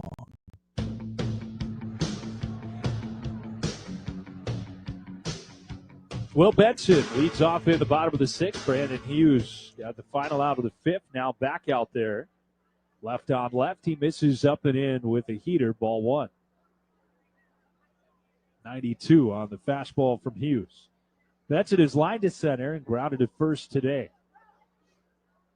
Kick of the right leg and the pitch. A slider tapped foul on the ground toward the dugout occupied by the iCubs over on the first base side. Yesterday, Benson was without a hit, but he got on base 3 times. Twice via the walk. One of those was intentional. Also hit by pitch. 1-1 from Hughes is again rolled foul softly off the facing of that dugout. Greg Allen will lean over the railing and pick it up with a bare hand. Hughes has provided some valuable innings in big spots late in games early this year. He winds slowly with a 1-2 hit. He throws Benson on the outside corner, called strike 3. Brandon Hughes with his first punch out today. Again, Cade Horton, 4 2/3 scoreless, just 2 hits, season low 1 walk, and 5 Ks. Pretty good stuff. An ERA down around 1. As Reese Hines will climb in, he's lined to center and struck out swinging today. He gets his first look at Brandon Hughes and lines a ball foul, caught by a reliever down there in the Louisville bullpen, who is serving as the protector for the catcher, Eric Yang, down there. That's his job, and he did it admirably that time. Picked that line drive out of the air. The 0-1 again hooked that way, and this time he wanted to field the ground ball, but it was wide of his reach. That's Luis May, who threw yesterday, who had pounced on that line drive. Actually, in the bullpen throwing is Joe LaSorsa. The 0-2. And it's upstairs, ball one. And I'll say this, Noah, that if Joe LaSorsa comes on to pitch the 7th, you better be ready to go. There is no time between pitches with that lefty, Joe LaSorsa. He's a broadcaster's dream in that regard as a fastball misses high from Hughes. That's how Horton was today with nobody on. Yeah, this Joe LaSorsa will get the ball and throw again. Yep. I was fortunate enough to broadcast with him when he was with the Rays for a couple of years. 2-2 pitch, up and away, and it's 3 balls and 2 strikes. He also gained some notoriety during the last WBC, the World Baseball Classic, pitching for Italy for his antics on the mound. Payoff pitch just a little bit up and away, ball 4, as Hughes issues a 1-out walk to Reese Hines. Tried the slider and almost put it on the outside edge, but not quite, and they decided not to challenge it either. That might have been worth challenging for the Iowa Cubs, who have been perfect so far today in that regard. Instead, a man on for Edwin Rios, who has struck out looking in each at-bat today, both against Horton. Hines a big lead at first. Hughes stares him back, and the pitch slapped foul off the leg of the umpire, strike 1. Got to keep an eye on Reese Hines here, 10 for 10 in stolen bases. And Hughes, the lefty, has a bit of an advantage in that regard, staring right at him. He hung the leg on the first pitch. Hughes does it again, and the pitch is waved at and missed by Rios, strike 2.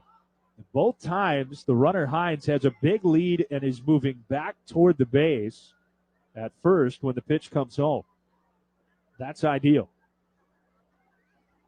0-2. Slider down and away, exactly where the catcher's target was set up, but Rios able to lay off. Infield at double play depth with 1 out of the 6, no score. Man on first. Hughes goes to first, and Hines was leaning a bit. He had initially, as Hughes hung the leg in the air, went back toward first, then relaxed a bit, and started to edge towards second, and Hughes flipped it over there. Cat and mouse game going on between those two. Now he's got him picked off. Long's throw to second is in time. Cowles with a good tag, and that runner is erased. Hughes that time got him with the no-look pass, almost the Steve Nash of pickoffs, as he hung the leg in the air, looked at the plate, and threw to first, and Hines took off.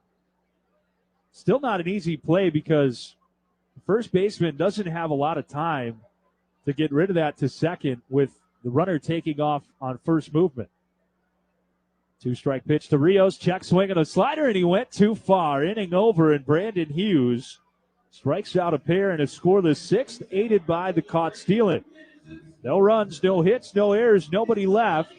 1/3 of this ball game remains, and there is still no score on the iCubs Broadcast Network.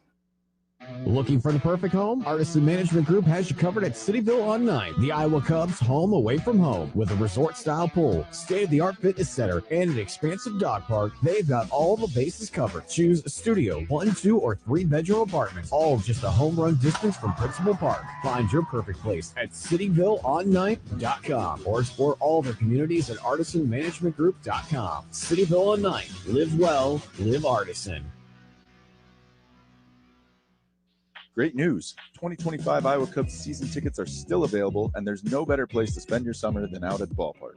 You'll get access to the best seats at the best price, free parking, invitation to member-only events, and so much more. Let's take your fandom to the next level and become a season ticket member today. Call 515-243-6111 or visit iowacubs.com to buy your tickets. We can't wait to see you at Principal Park. For 48 straight years, Ford F-Series have been the best-selling trucks in America. We got here by engineering breakthrough technology, redefining Built Ford Tough, and never settling for second best. But what's really made Ford F-Series the #1 selling trucks in America? is you. Ford F-Series, built Ford tough. Based on 1977 to 2024 calendar year total sales. I'm Owen Casey, and you're listening to Iowa Cubs Baseball on Hope 940.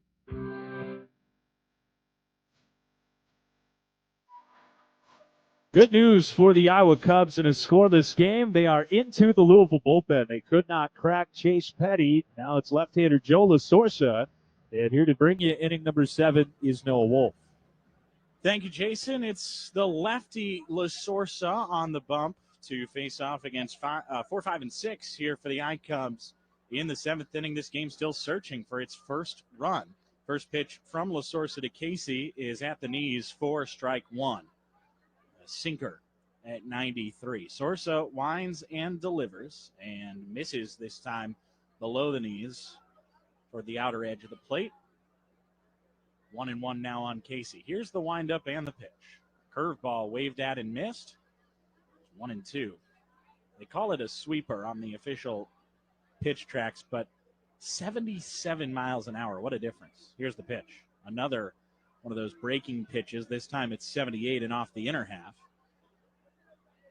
2-2 on the lefty Casey. From the lefty LaSorsa, here it comes. Ground ball chopped foul up the first base line. And it is still 2-2. Well, Jason, he is certainly as advertised, LaSorsa, working so quickly that I can't even allow you to comment on what I just said. Here's the 2-2. Curveball misses inside. Now go. He's done this his whole career, and it's fun to watch when he's going well. I'll say that. He winds and deals a payoff to Casey, and it's lined up the middle softly, but it loops over the head of the shortstop Brigman and down for a base hit. Owen Casey is aboard for the first time today. And the Cubs have just their second hit of the contest, but it leads off the 7th inning.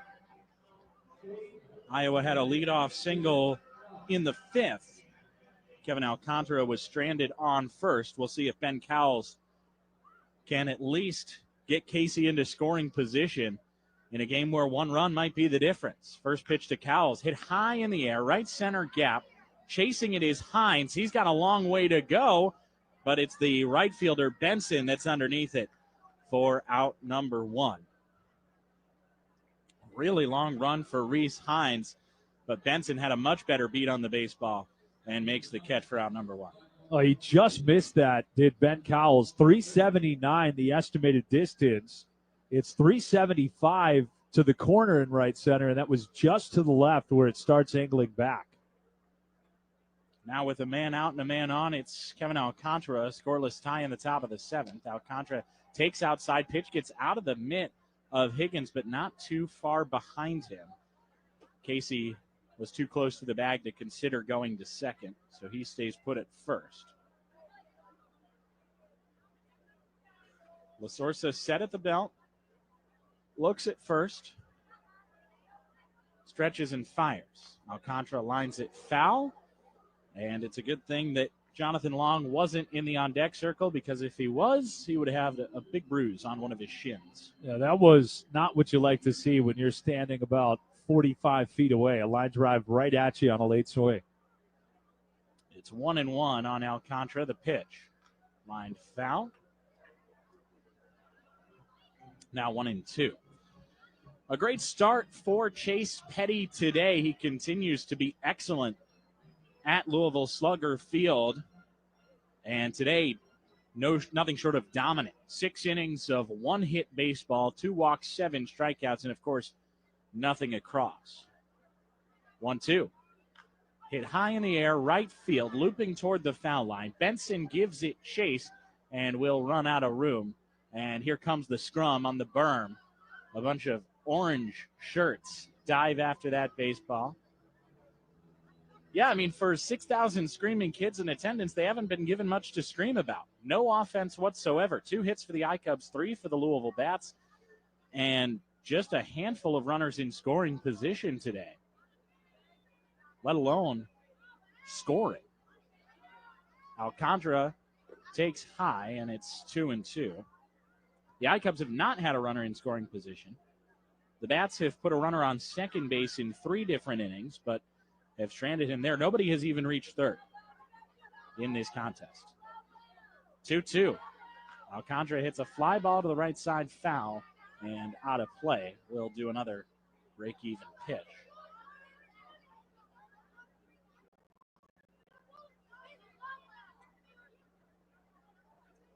Lasorsa comes ready at the belt. Looks at first where Casey gets his lead and misses inside. Back pick to first kind of casually from P.J. Higgins. Casey dives in safely. Higgins was on both knees when he just sort of did the no-look throw to first. See if Casey runs here, 3-2. He is not running. The pitch is hit in the air, right field and deep. Benson on the way back has a beat on it at the warning track and makes the catch for out number 2. Oh boy, back-to-back hits to right field from right-handed batters that have missed being a home run by 5 feet or so. Another ball that maybe just a little bit off the barrel and not enough air underneath it. And Casey had been bouncing around, but has been content to stay at first. Tyson Miller now throwing in the iCubs bullpen. It looks like he'll have the bottom of the inning. Here's a fly ball now to shallow right field. Benson coming in toward the line. The right fielder in foul territory makes a basket catch in the iCubs bullpen for out number 3. Nice play by Will Benson. He has all 3 putouts in the 7th, and the iCubs again strand a runner on first base. The leadoff single is left there. It's stretch time in Louisville. Still no score between the iCubs and the Louisville Bats on the Iowa Cubs Broadcast Network. A 10-game flex pack is the perfect way to experience all of the fun of an Iowa Cubs game at Principal Park while not being tied to a set of dates. Create a customized experience just for you. Use all 10 tickets for one game or mix and match them over multiple visits. The choice is yours. Flex pack tickets are good for any game all season long. Visit iowacubs.com to get yours today. Best tailgate? It's gotta be burgers. And an ice cold Coke. Real football y pollo asado. Hoops and wings. It's subs. Nah, hot dog. No, Dodger dog. I'll drink to that. Pass me a Coke. It's gotta be crawfish. Mac and cheese. No. 7-layer dip. Ribs. No contest. Hummus. What? You need a hot grill. And an ice cold Coke. Of course. Football and Coke. Come on. It's got to be Coke. Game day? Race day. Calls for Coke. You know it. It's Tailgate 101. Make more memories together this summer. Whether you're celebrating a special occasion with friends and family, hosting clients, or treating your staff, take them to Principal Park for an unforgettable time. Groups of 25 or more qualify for reduced prices. Come eat, drink, and watch baseball as a group for as low as $7 per ticket. Visit iowacubs.com to book your outing and ask about adding on a unique group experience. I'm Darius Hill, and you're listening to Iowa Cubs Baseball on Hope 940.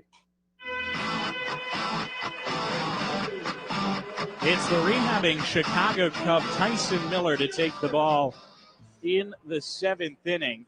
It'll be Miller against Johnson, Jordan, and Urbaez, the 6, 7, 8 hitters in the Louisville lineup. Miller has thrown twice in relief with the Iowa Cubs in a rehab assignment. His first pitch to Ivan Johnson is a strike. And it's 0-1. We'll close the book here on Brandon Hughes as well. Miller's 0-1 offering misses high. Hughes got into some early trouble coming in with 2 outs and the bases empty in the bottom of the 5th, allowed a 2-out single and a walk before retiring the side. 1-1 pitch is swung on and missed. Nice breaking ball from Miller, a sweeper at 79. And it's 1-2. And after a strikeout in the 6th, a walk was erased on a pickoff caught stealing, and then another strikeout for Hughes. So an inning and a third for the left-hander out of the pen. 1 hit, 2 walks, 2 strikeouts. Still no runs at all in this game. 1-2 pitch misses high and wide from Miller. And the count is even at 2 apiece. Johnson 1 for 2 today, a single and a strikeout, both against the starter Horton. Check swing. He went around for strike 3. And Miller has his first strikeout of the day. That's now 8 for iCubs pitching here to start the 7th.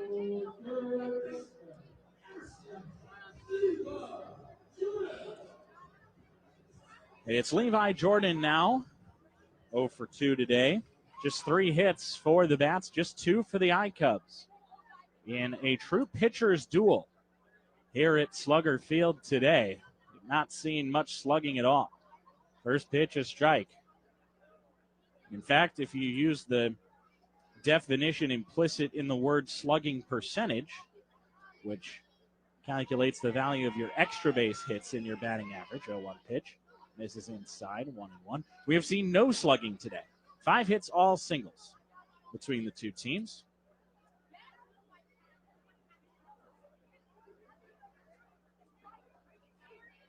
The stretch and the 1-1. Outside. 2 balls and a strike. Somewhat of a ironic day at Louisville Slugger Field. At least so far. 2-1 pitch. This is low, and it's 3-1. And, of course, somewhat ironic for a team named after what you hit with, the bat. To have just 3 singles. The stretch and the 3-1. Upstairs for ball 4. And Levi Jordan draws his 12th walk of the season.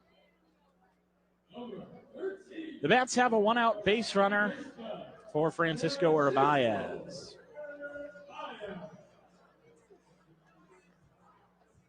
That's Miller's first walk of his rehab stint.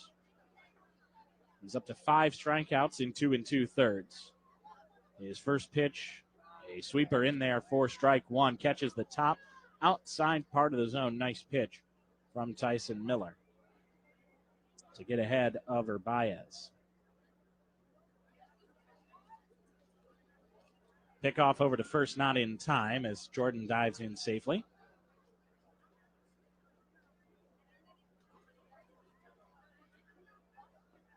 Miller, of course, coming in as a plumbers and steam fitters pitching change to begin this inning. Big lead over at first and a bunt now for Urbaez. He bunts it foul, and it's 0-2. Jordan got a huge primary lead off of first. Didn't break for second on the pitch or anything. Just testing how far he can get off the bag, I suppose. He's 2 for 3 in stolen bases this season. Urbaez awaits an 0-2 from Miller. More normal size lead over at first this time. Miller will step off.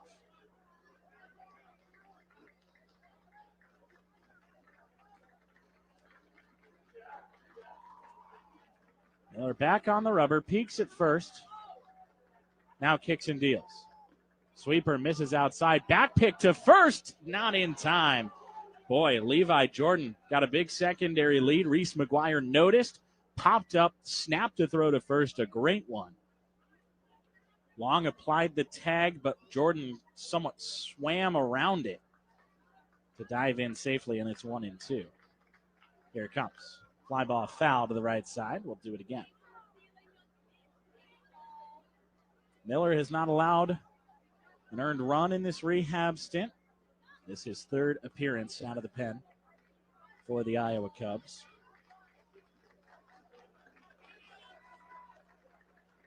Another big lead for Jordan. Now the 1-2. High fly ball, left center field and deep. Franklin on his way back has plenty of room to make the catch for out number 2. Urbaez put somewhat of a charge into it, but too much air underneath it, and the wind not blowing out today the way that it was yesterday. In fact, blowing in from left field. 97 off the bat of Urbaez, but it's caught at least 10 to 15 feet shy of the warning track in left center. Urbaez has now flown out to center field all 3 times. Brigman has singled twice. He stands in out of the 9-hole. Pick off to first in time. Levi Jordan caught leaning off the first base bag And Miller gets himself out of the inning, facing the minimum after a one-out walk. We head to the 8th. Still scoreless at Louisville Slugger Field. You're listening to the Iowa Cubs Broadcast Network. Escape to paradise at Principal Park for Margaritaville night on Friday, June 14th. Enjoy a night of island vibes with a live performance by Banana Wind, a Hawaiian t-shirt giveaway to the first 1,000 fans, and the ultimate feast, a cheeseburger and margarita special. Kick back, soak up the summer fun, and enjoy baseball with a tropical twist. Get your tickets now at iowacubs.com.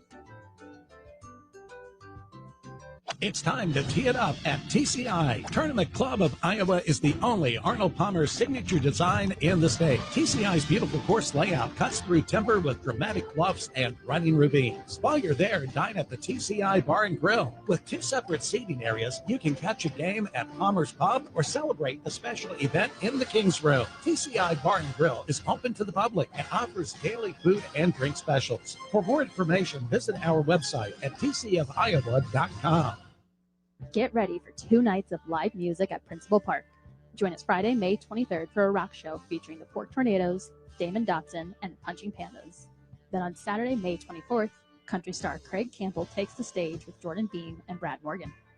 Both shows start at 6 p.m. with gates opening at 5. General admission is just $15 per night or $25 for both. Upgrade to a hospitality package or go all in with a Bud Club table for the ultimate concert experience. Get your tickets now at iowacubs.com. KPSZ Des Moines, Hope 940. Your local, click, visit, call, and search media company. We are Des Moines Media Group. As we head to the top of the 8th inning, the Louisville Bats make another Plumbers and Steamfitters Local Union 33 call to the bullpen. And Jason Kemp has the action for you the rest of the way. Veteran right-hander Albert Abreu is on the mound. The 29-year-old will get 8-9-1. McGuire, Strumpf, and Franklin here in a scoreless stalemate in Louisville. Abreu has not yet allowed a run this season. And now he and P.J. Higgins are not on the same page with the pitch comm, or it's not working. And they're trying to get that figured out, and now he can hear it. He gives the thumbs up to the home plate umpire, Tom Fornarola. But Abreu this year has pitched twice here in Louisville, 3 scoreless innings with 5 strikeouts. And he will not throw much that is straight on its way to the plate. Sinker over half the time. And in order of preference after that, slider, changeup, and only then the 4-seam fastball. McGuire 0 for 2 today. 0 for 5 in the series. Left-handed batter takes inside, ball 1. 96-mile-an-hour sinker to start today for Abreu.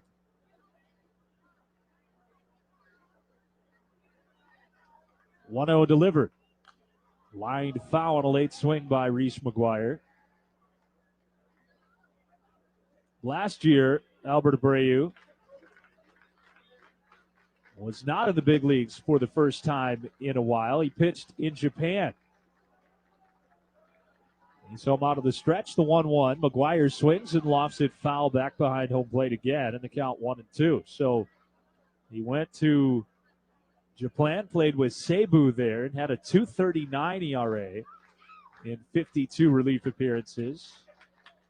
Prior to that, he had been in the big leagues with the Yankees, the Royals, the Rangers, the Yankees again at the beginning of his career. 1-2 pitch and a slider down and in. Whiffs McGuire for the first out in the 8th. Joe LaSorsa, a scoreless inning. He allowed 1 hit.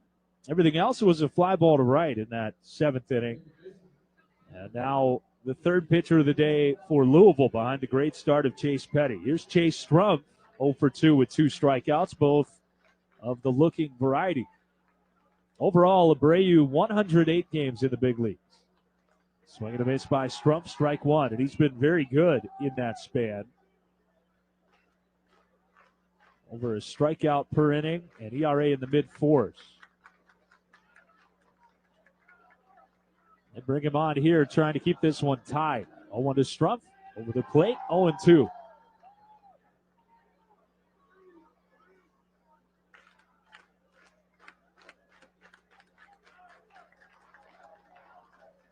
Good thing about playing a quick game on an education day and the early start here at 11, most of the kids still around.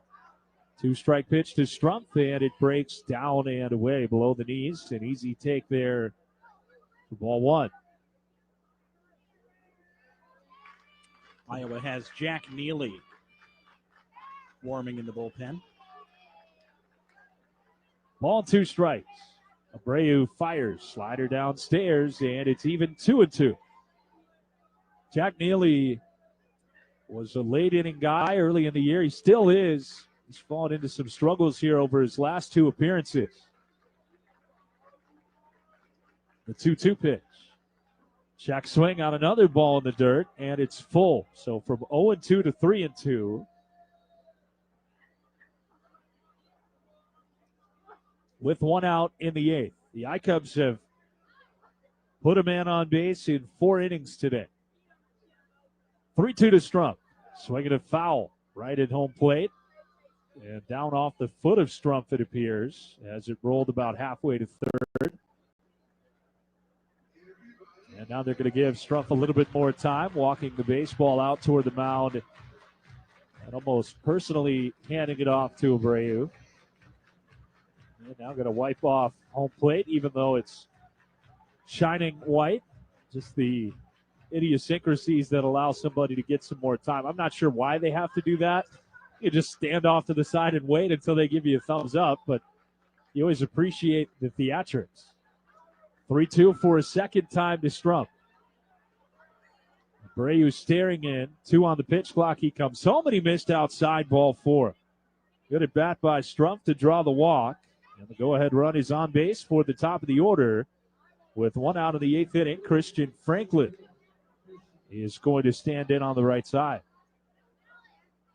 Strumpf has been playing just about every day with Triantos banged up. Dixon Machado also injured during the last homestand.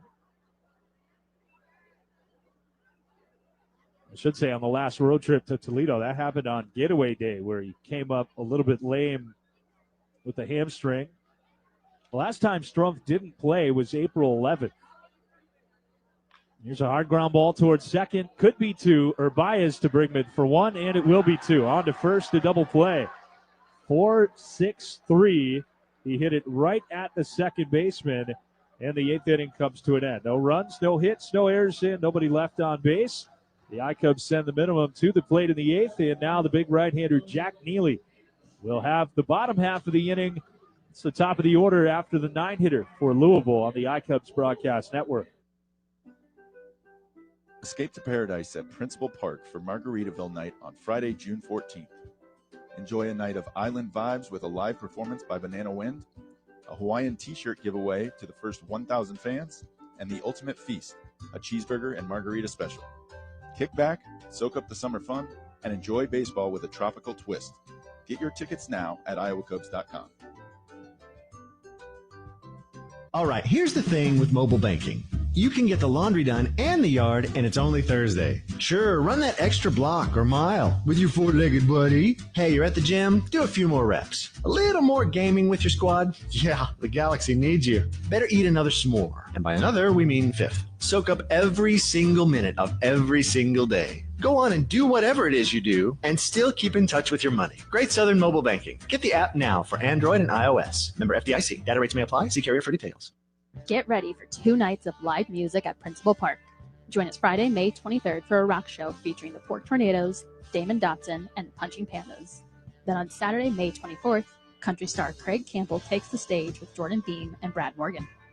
Both shows start at 6 p.m. with gates opening at 5. General admission is just $15 per night or $25 for both. Upgrade to a hospitality package or go all in with a Bud Club table for the ultimate concert experience. Get your tickets now at iowacubs.com. I'm Connor Nolan, and you're listening to Iowa Cubs Baseball on Hope 940.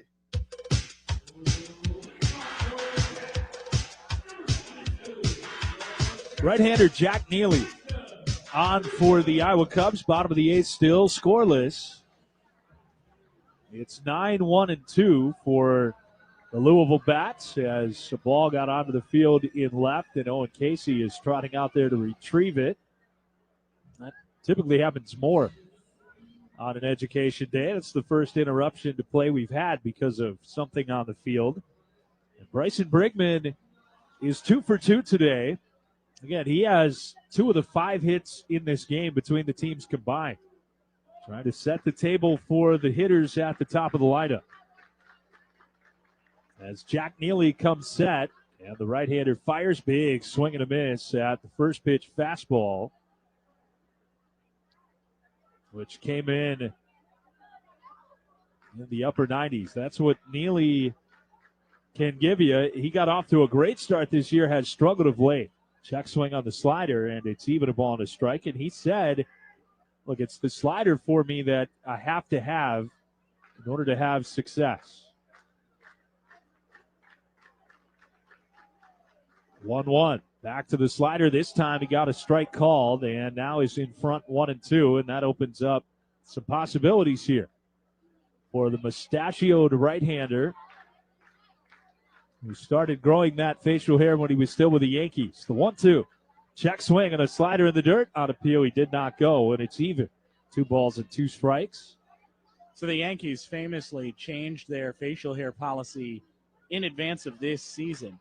Does that not apply to their minor league affiliates then? It does.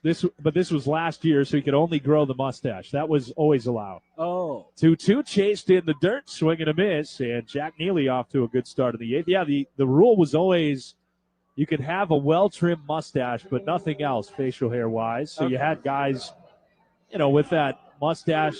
I'm trying to think of a few that had it. I mean, Austin Wells has it now, and that's after the I suppose going back to the policy has a changed. Rich Gossage. Sure. 1 gone for a new batter here for Louisville as the ball is taken in the dirt. Or actually, sorry, that is Jacob Hurtubise, who is still in there wearing the number 0. He is 0 for 1, a strikeout and 2 walks today. And he is now even at 1 ball and 1 strike against Jack Neely, who was really, really good early in the year, as I mentioned. And the last 2 outings for Jack have been a little bit tougher for a guy who got to the big leagues for the first time at the end of last year. 1-1 pitch, sipped off the outside corner, ball 2. Well, Neely's mustache is certainly well groomed. There's no doubt about that. And I asked him if it was safe. He said, yeah, we're going to let it eat from now on. Now it's here for the long haul. 2-1 pitch, up and away, ball 3. Neely did not allow a run in his first 4 outings this year. In the last 2, he's allowed 6 runs in an inning and 2/3. And that ERA close to 10 as he works today. 3 balls and a strike on Hurtubise. And he missed a little bit low, ball 4. 1 out walk in front of the middle part of the lineup, although there is a little bit of a break here, and that this will be the first at bat for former Iowa Cub P.J. Higgins, who's hitting 182 on the year instead of the rehabbing Tyler Stevenson. But Higgins, Marty Peavy saying he'll find a way to bite us at some point in this series. There's a home run and 8 runs batted in on the season. Throw to first, and Jonathan Long has it, but back in plenty of time is Hurtubise. Well, if he were to bite the Iowa Cubs at some point, this is certainly a leading candidate in a game that has been without offense. If he could provide a spark here for Louisville. Neely to the plate. Runner goes. Breaking ball called a strike. Throw to second is late. Hurtubise stole that on Neely. Pretty good throw from Reese McGuire, but not nearly in time. And Hurtubise has a stolen base, his second of the year. And now a base hit likely gives Louisville the lead. Higgins yesterday did have the bases loaded game-tying hit by pitch in the 7th. A 1 from Neely, climbs up and in, and he leans out of the way of ball 1. P.J. Higgins spent some time with several members of the Iowa Cubs coaching staff and roster, namely Dixon Machado, before the game today. Just getting caught up. 1-1 pitch. Breaking ball, cut on and missed, and it's 1-2. Yesterday after the game, Levi Jordan, former Iowa Cub, swung by Marty Peavy's office, where all of the coaches were, and was able to share a couple of laughs with his former skipper and the rest of the staff. Higgins also in Louisville last year. Runner breaks for third. 1-2 slider outside. Throw to third is not in time. Dug out of the dirt by Shaw. And it's back-to-back stolen bases for Hurtubise. Neely just not able to hold the runner close enough that time. And it's 2-2 on the hitter, and the infield has to come in here in a tie ball game. Higgins at the plate, last played for the I-Cubs in 23. Hit .285 over 32 games. He also spent the previous 3 seasons, well, at least part of those with Iowa. Big 2-2 pitch from Neely. Just off the inside corner, 3-2. Well, Jason, big news here. It appears that we have our first Education Day group leaving the ballpark. They're leaving at the wrong time. The coordinated Kelly Green shirts. Payoff pitch with 1 out.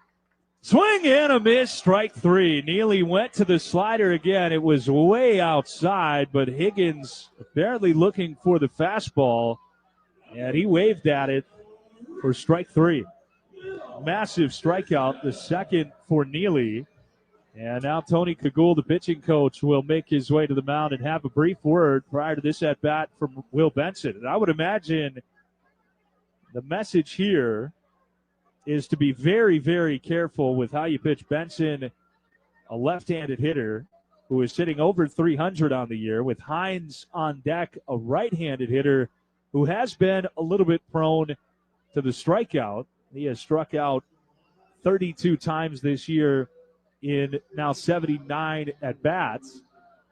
Benson also a guy that is strikeout prone throughout his career. I mentioned 40% of his at-bats in the big leagues have ended with a strikeout. Now, the big difference would be you figure a right-handed hitter would have a tougher time with a Neely slider than a lefty would. Tony Cagoule delivers a quick message. And now goes to work on Benson. Runner at third, 2 out, swing and a miss. On a first pitch breaking ball, Neely on top. Yeah, and Benson certainly due in this series, looking for his first hit of the set. Hurtubise a short lead at third. Neely to the plate, slider in the dirt, and basically laying on top of the baseball was Reese McGuire. He got his legs out wide and just wore that and then almost fell on top of the ball. Got to do what you got to do. That's right. And right now, that baseball staying in front of you if you're Reese McGuire, especially on the Neely slider, is all that matters. Infield to the pull side, the 1-1. Benson swings and misses over the top of the disappearing slider from Neely again. So he has that pitch going today. Hurtubise walk, stole second and third. He got to third with 1 out. A strikeout of Higgins, and now 1-2 on Benson. The set of the chest. Hurtubise darting up and down the line. 2-strike pitch, high and away. Yeah, he went to the fastball there. I don't mind the call. I would have just kept going with the slider. Not really a competitive fastball. Well high and wide. I like a backdoor attempt here. 2-2 pitch. Swing and a miss, strike 3. Benson could not pull the trigger on another slider from Neely. The bat waved over the plate, and the inning is over. Good work from Jack Neely. A get-right game for the right-hander. He strikes out the side around a 1-out walk and leaves the go-ahead run standing on third. We move to the 9th. The I-Cubs haven't done much offensively, but still time in a scoreless game on the I-Cubs Broadcast Network. Your premier Chevy dealer is proud to be presenting sponsors of the Iowa Cubs Kids Club and proud to be part of Team Chevy, the #1 selling brand in Iowa for the past 10 years. Thanks to a talented roster that includes versatile SUVs like Equinox and dependable trucks like Silverado. Visit moreiowans.drivechevy.com today to find exciting offers and a dealer near you based on IHS Market CYE 2010 to 2020 new vehicle retail registrations in the state of Iowa. Great news. 2025 Iowa Cubs season tickets are still available, and there's no better place to spend your summer than out at the ballpark.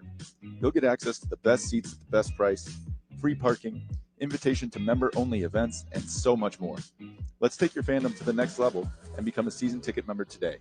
Call 515-243-6111 or visit iowacubs.com to buy your tickets. We can't wait to see you at Principal Park.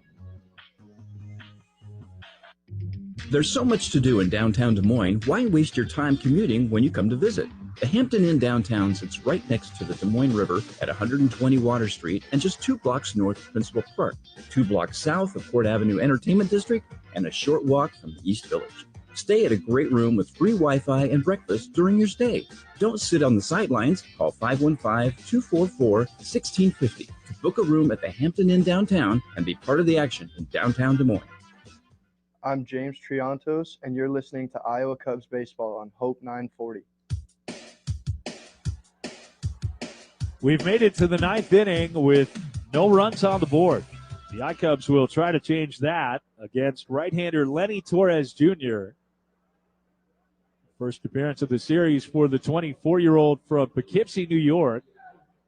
Started his career with Cleveland.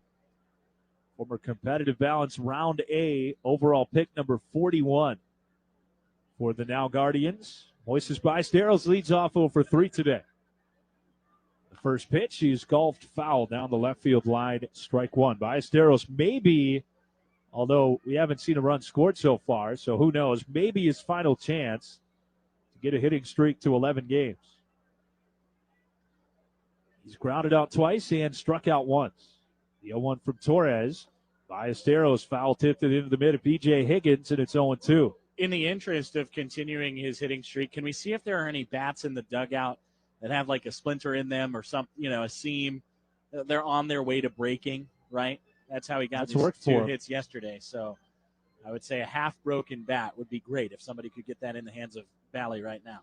0-2 the count on the lefty. Torres out of the stretch, comes home. Fouled right back into the screen, and Ballesteros stays alive. Torres has pitched 7 times this year, 1-0 with a 2.25 ERA. They've given up 5 hits to this point.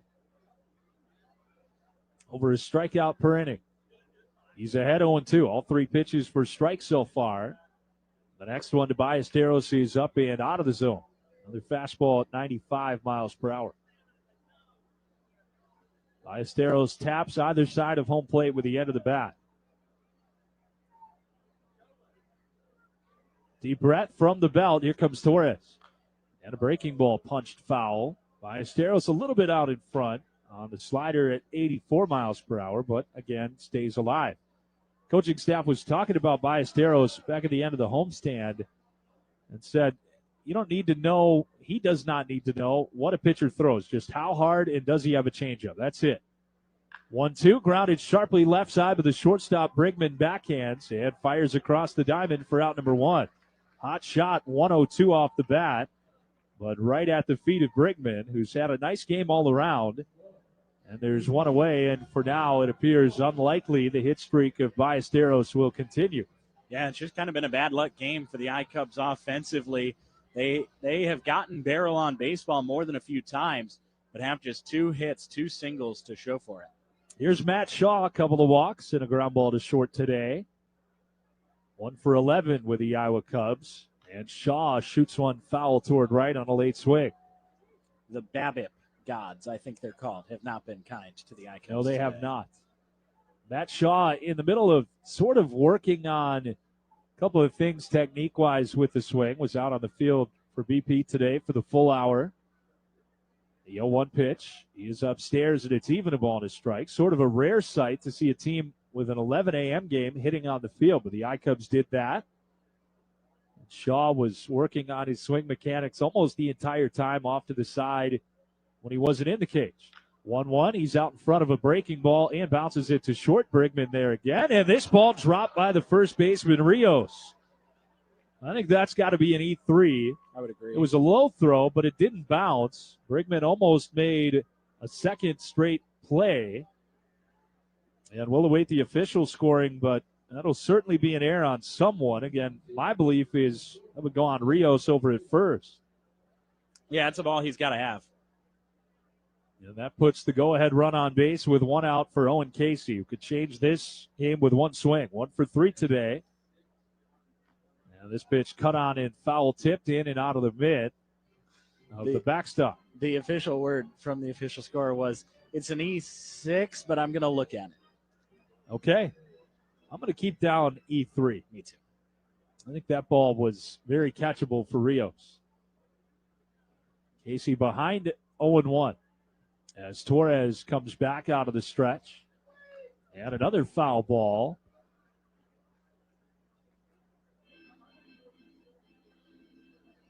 It's now 0-2. Casey falling behind in the count quickly.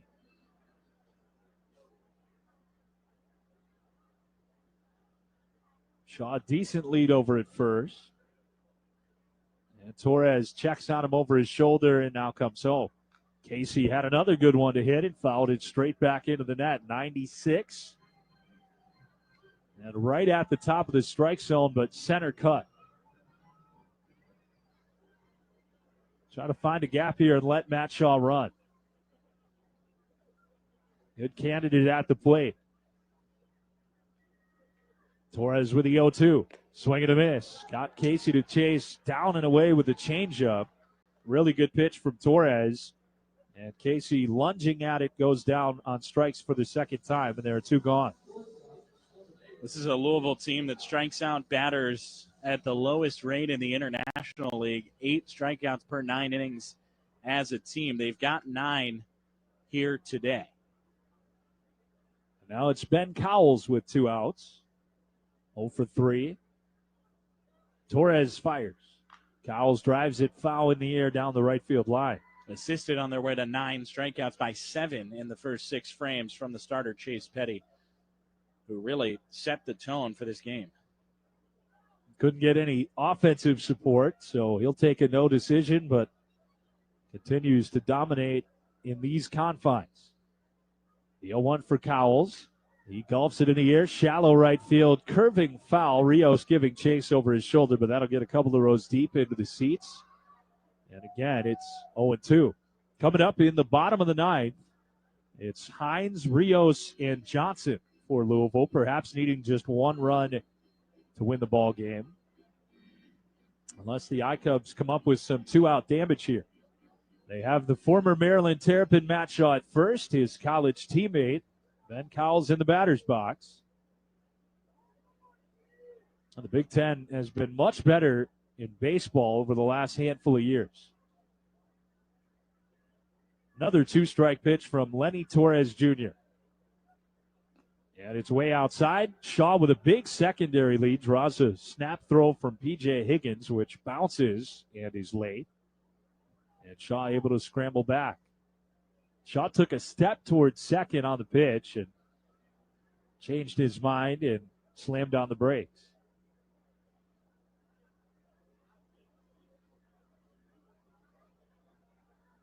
Still scoreless. 2 outs in the top of the 9th. Man on first. 1-2.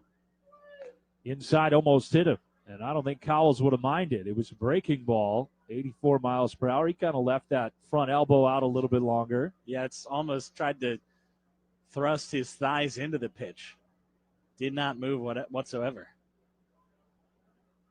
2-2 now with 2 outs. Cowles gulps one high into the air, shallow right. Tough play. Benson in, Urbaez out, and the second baseman gets underneath it in foul ground and makes the catch look routine to end the inning. No runs, no hits, 1 error. That came with 1 out on the ground ball by Shaw, but the I-Cubs strand him, and we head to the bottom of the 9th. Still scoreless. We're exactly where we started as Jack Neely will be back out for the bottom of the 9th. Louisville trying to walk it off here in Game 2 of the series on Hope 940. A 10-game flex pack is the perfect way to experience all of the fun of an Iowa Cubs game at Principal Park while not being tied to a set of dates. Create a customized experience just for you. Use all 10 tickets for one game or mix and match them over multiple visits. The choice is yours. Flex pack tickets are good for any game all season long. Visit iowacubs.com to get yours today. Can you think of anything that costs the same today as it did 10 years ago? There isn't much. That is, unless you're a Mid-American Energy customer. Thanks to all the renewable energy we're generating, our customers pay nearly the same rate for electricity today as they did back when we were all singing, "Call Me Maybe." And with Mid-American making even more investments in clean energy, you can count on enjoying those same affordable rates for the next decade. Now that's obsessively, relentlessly at your service. Make more memories together this summer. Whether you're celebrating a special occasion with friends and family, hosting clients, or treating your staff, take them to Principal Park for an unforgettable time. Groups of 25 or more qualify for reduced prices. Come eat, drink, and watch baseball as a group for as low as $7 per ticket. Visit iowacubs.com to book your outing and ask about adding on a unique group experience. I'm Benjamin Cowles, and you're listening to Iowa Cubs Baseball on Hope 940.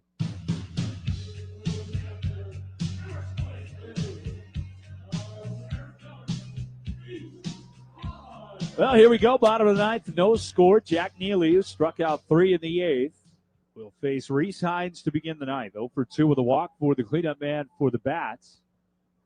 Right on right, Neely home, and he missed upstairs, ball 1. This is a massive at-bat, and it normally would be anyways, but with Hines' speed, if he gets on to start the inning, it creates many more issues as he shoots one foul off the end of the bat to the right side. A little bit late on the Neely fastball, which came in at 95 miles per hour, 1-1 the count. You got to keep Hines off the bases here, you would think. A couple of veteran hitters to follow. 1-1 pitch. In there at the knees. Can't throw it much better than Jack Neely did at the bottom of the zone. 1-2 the count. Right back to the fastball. And now I would think Hines is set up for a slider. Neely fires. It was the breaking ball, and he popped it up. Right side of the infield. Jonathan Long moving underneath it at first, and he has it with one hand outstretched high above his head for the first out in the bottom of the ninth.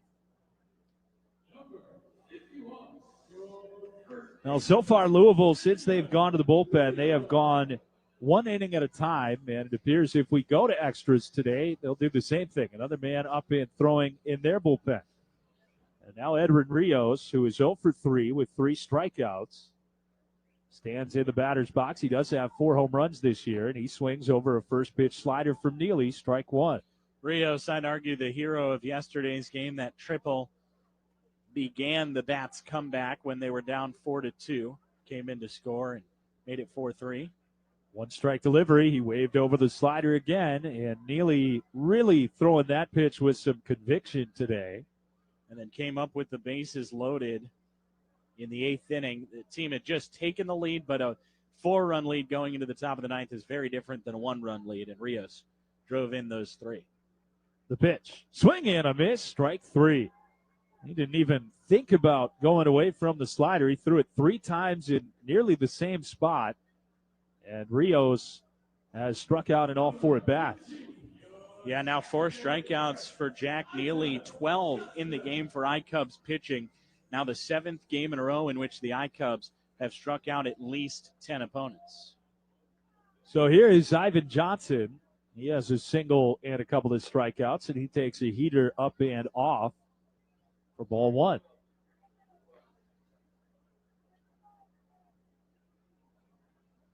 Lyon Richardson is up in the bullpen for Louisville in case we go to extras. Neely home with a strike, and it's even 1-1 on Johnson. If we get to the 10th, Cowles with good speed will be the runner placed at second. Alcantara, Long, and McGuire would be the batters. 1-1, cut on and missed. It's 1-2. And you look at Richardson, if we get to that point, a guy that has given up some runs this year in his 11 innings of work. Neely trying to get him there with a 1-2 pitch. All the way to the backstop. McGuire lunging across his body, couldn't flag it down. So a 1 ball, 2 strike count. 2 outs here in the 9th. Still no score. The teams have a combined 5 hits. 3 for Louisville and 2 for the Iowa Cubs. All of them singles. The pitch popped up, shallow left. Owen Casey is there, comes in another step and makes the catch. And Jack Neely tosses 2 scoreless innings, and we'll have free baseball on a Wednesday afternoon in Louisville, Kentucky. Still scoreless. The 10th inning is next on the iCubs Broadcast Network. Get ready for unbeatable game day deals at Principal Park. food and ticket bundles are available every Tuesday, Wednesday, and Sunday. Fridays, stick around for post-game fireworks. Saturdays, come early to play catch in the outfield. And Sundays are kids' days, so stick around to run the bases after the game. Don't miss out. Visit iowacubs.com for tickets and details. See you at the ballpark. The diamond shine brighter with Morrissey fine jewelry. Sometimes you hear people talk about going out of their way to help you. Well, I'm Vince Morrissey from Morrissey Fine Jewelry, and I like to make one thing very clear. Helping you is never out of our way at Morrissey's. It's just the way we do business. We'll do whatever it takes to take care of you. Stop in and see us. Morrissey Fine Jewelry, 235 5th Street in Valley Junction, West Des Moines. Celebrate all of life's biggest moments with a BMW of Des Moines Skybox Suite at an Iowa Cubs game. With a Skybox rental, you receive an exclusive space for you and your guests, reserved parking passes, a member of our waitstaff assigned to your suite, indoor and outdoor seating options, a climate-controlled space, and most importantly, a great view of all the action in Principal Park. Visit iowacubs.com to reserve yours today. Now back to the ballpark for Iowa Cubs baseball on Hope 940.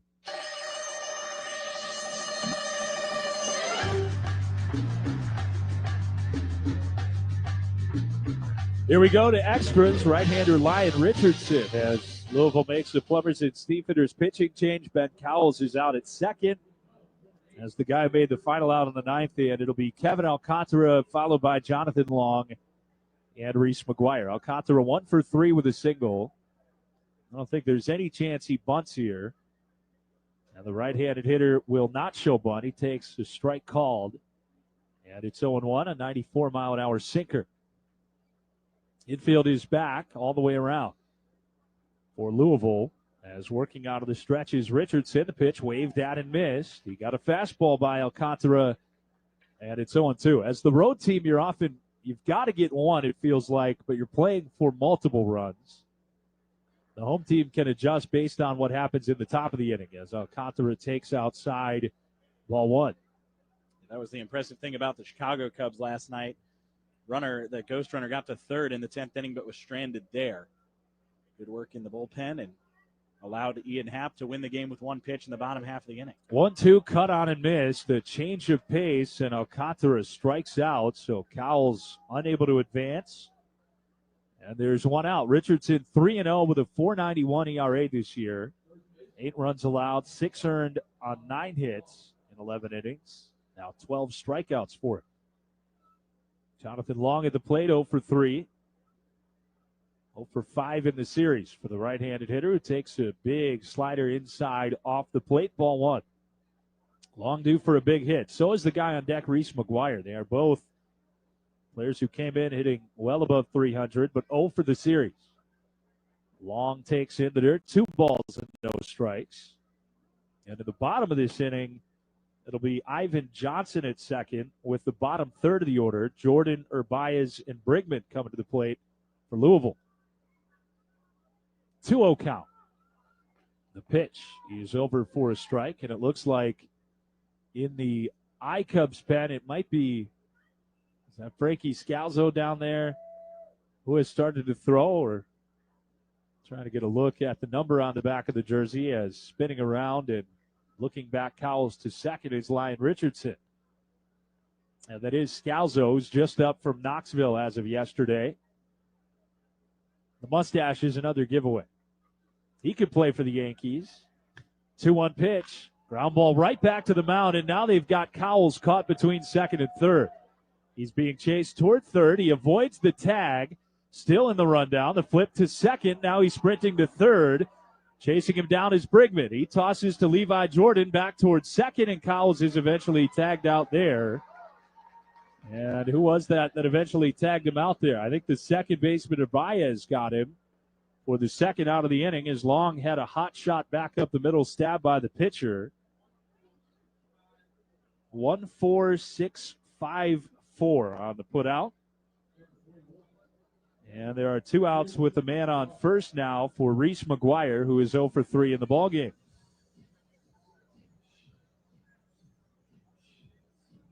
Cowles did a good job to stay in the rundown, but Long could not get to second. McGuire, the lefty, waves through a first pitch changeup, and it's strike one. The iCubs' red-hot offense has cooled off since Saturday's game when they scored just 1 run in a win over St. Paul. 4 runs yesterday, none today. The 0-1 pitch, McGuire puts a bunt down, and this will be a base hit. Levi Jordan was playing deep in the hole, and McGuire has done that twice this year. He just put a beautiful bunt down on the third base side and gets that go-ahead run back into scoring position. Really good bunter, Reese McGuire. Yeah, that's a beauty. Right up the third base line, and you get to bunt differently in different situations. In that one with so much space to work with, just get it toward the line as far as you can. Doesn't matter how far it travels. If you can get it to the line and past a place where the catcher can deal with it, you're in good shape, and that was gorgeous. So here is Chase Strumpf, 0 for 2, couple of strikeouts and a walk. First pitch, it sinks low, ball 1. Top of the order on deck, so you know they're going to go right after Strumpf here with Lyon Richardson.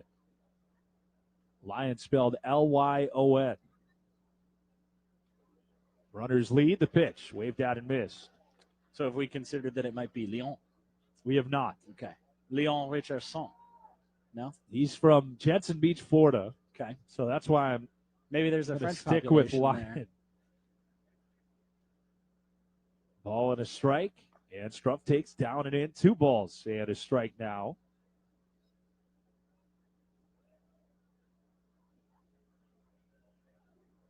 Spent most of last year in Louisville as well. Richardson. Hitters count for Strumpf, 2-1. 2 on, 2 outs in the 10th. He swings and pounds the ball foul down into his foot. And now Richardson, 1 strike away from getting out of this inning without any damage and giving Louisville a chance to win the game in the bottom half without a base hit, perhaps. 2's across the board. 2 balls, 2 strikes, 2 outs, 2 on, and Strumpf hits a ground ball to third. It's collected by Jordan, who beats Long to the base. 5 unassisted, and now Louisville with a prime opportunity to win a baseball game. No runs on a hit, couple of men left on base. So we head to the bottom of the 10th. And Frank Scalzo Jr. is on for his AAA debut in 2025. It's still 0-0 on the iCubs Broadcast Network. Great news. 2025 Iowa Cubs season tickets are still available, and there's no better place to spend your summer than out at the ballpark. You'll get access to the best seats at the best price, free parking, invitation to member-only events, and so much more. Let's take your fandom to the next level and become a season ticket member today. Call 515-243-6111 or visit iowacubs.com to buy your tickets. We can't wait to see you at Principal Park.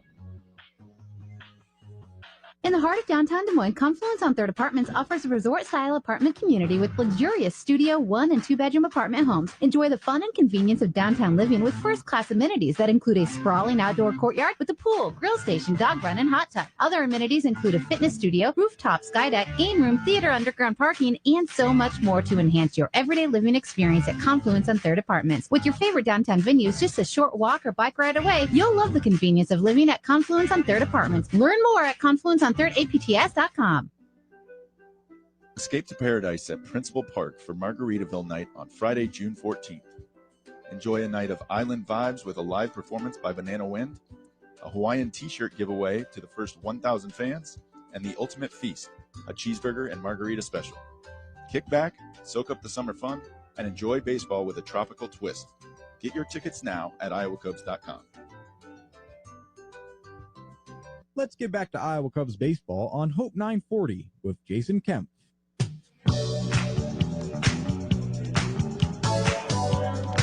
Tough situation to enter into in his first AAA game of 2025 for Frankie Scalzo Jr. Winning run on second here in the bottom of the 10th for Louisville. Levi Jordan, the batter, 0 for 2 with a walk. Winning run is Ivan Johnson. The corners are in. And Scalzo, started the year in Double-A, comes home with a slider in the dirt, ball 1. Sweeper at 82 miles per hour. Frankie Scalzo, former Grand Canyon Antelope, or Lope. Later round pick. Comes home and missed up and in. He almost hit Levi Jordan, who has shown no indications of bunting here. In 4 games with Knoxville, Scalzo had allowed 3 runs on 7 hits in 5 1/3 innings. More walks than strikeouts. Kick of the leg in. He missed high, 3 balls and no strikes. Unable to find the zone so far. This at bat, if it turns into a walk, is fairly inconsequential in terms of what's happening here in the 10th. It does set up a double play, and he did walk him on 4 straight. Good block on a pitch in the dirt by McGuire. Now, the most consequential thing about that walk is that it means you missed with 4 in a row, and that's not a great sign any time it happens. But as far as that runner being at first, it really doesn't matter. The man that does matter is at second, and I guess the one plus is you could turn 2 on a ground ball now. Yeah, the other minus is if you don't turn 2, now you've set up to where the top of the order comes to bat here in the 10th. Francisco Urbaez, the hitter. He shows bunt, pushes it in the air. McGuire, the catcher, has it, and the runner off of second will scramble back. McGuire deciding to hold on to the baseball, but a poorly executed bunt attempt. And an easy catch for McGuire over on the third base side in foul ground. It's a massive out. Yeah, huge, absolutely huge. And that's the downside of asking your players to bunt, is it's something that they're probably not used to doing. But it can win you a ball game if you execute it well. But that is you're giving up a third of your outs in this inning, and you don't gain anything on the popped foul bunt there. Here's Bryson Brigman. Couple of hits today for the 9-hitter, and he swings through a high fastball for strike 1 from Scalzo. He wanted to win this game 3-0 on that swing. No doubt about it. Brigman, 29 years old. Was going to play in the Mexican League before the Reds signed him. 0-1 pitch, a slider punched foul to right, and Scalzo gets on top 0-2.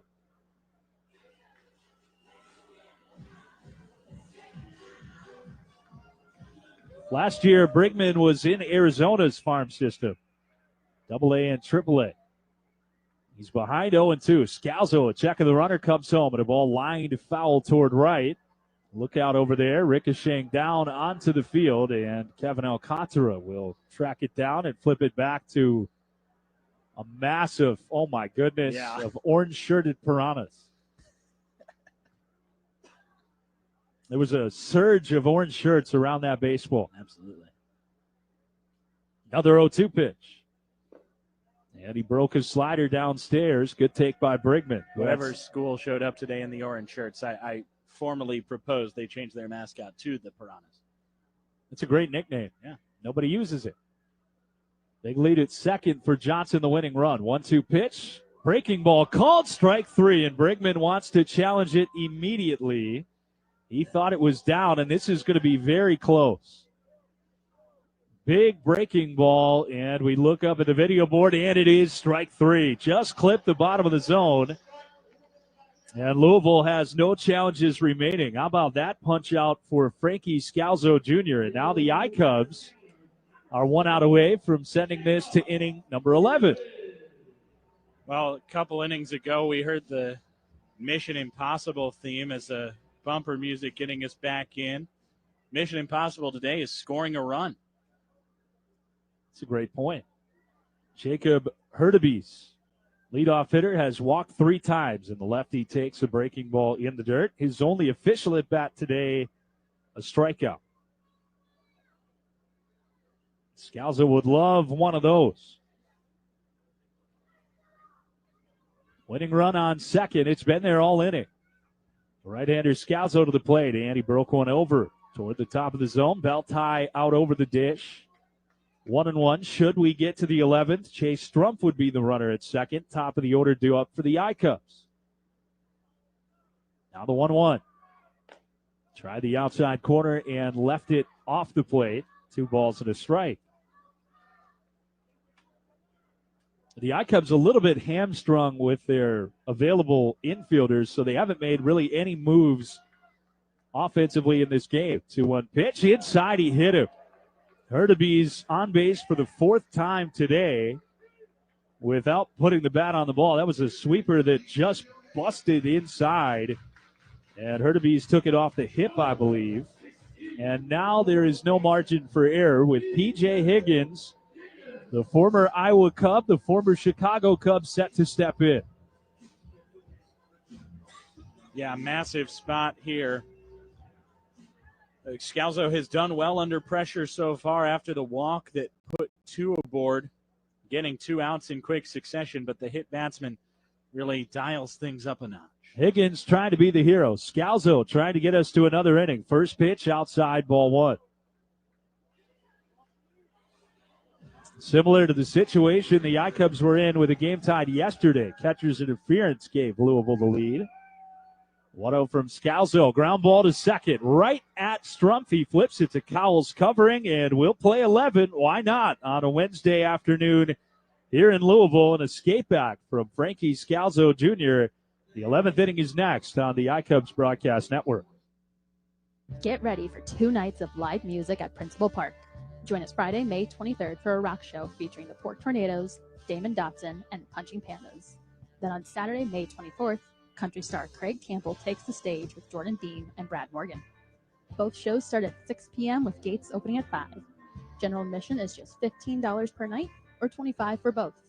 Upgrade to a hospitality package or go all in with a Bud Club table for the ultimate concert experience.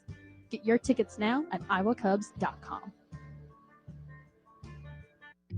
There's so much to do in downtown Des Moines. Why waste your time commuting when you come to visit? The Hampton Inn downtown sits right next to the Des Moines River at 120 Water Street and just 2 blocks north of Principal Park, 2 blocks south of Fort Avenue Entertainment District, and a short walk from the East Village. Stay at a great room with free Wi-Fi and breakfast during your stay. Don't sit on the sidelines. Call 515-244-1650 to book a room at the Hampton Inn downtown and be part of the action in downtown Des Moines. Get ready for unbeatable game day deals at Principal Park. Food and ticket bundles are available every Tuesday, Wednesday, and Sunday. Fridays, stick around for post-game fireworks. Saturdays, come early to play catch in the outfield. And Sundays are kids' days, so stick around to run the bases after the game. Don't miss out. Visit iowacubs.com for tickets and details. See you at the ballpark. Iowa Cubs baseball lives here on Hope 940. And now, Jason Kemp.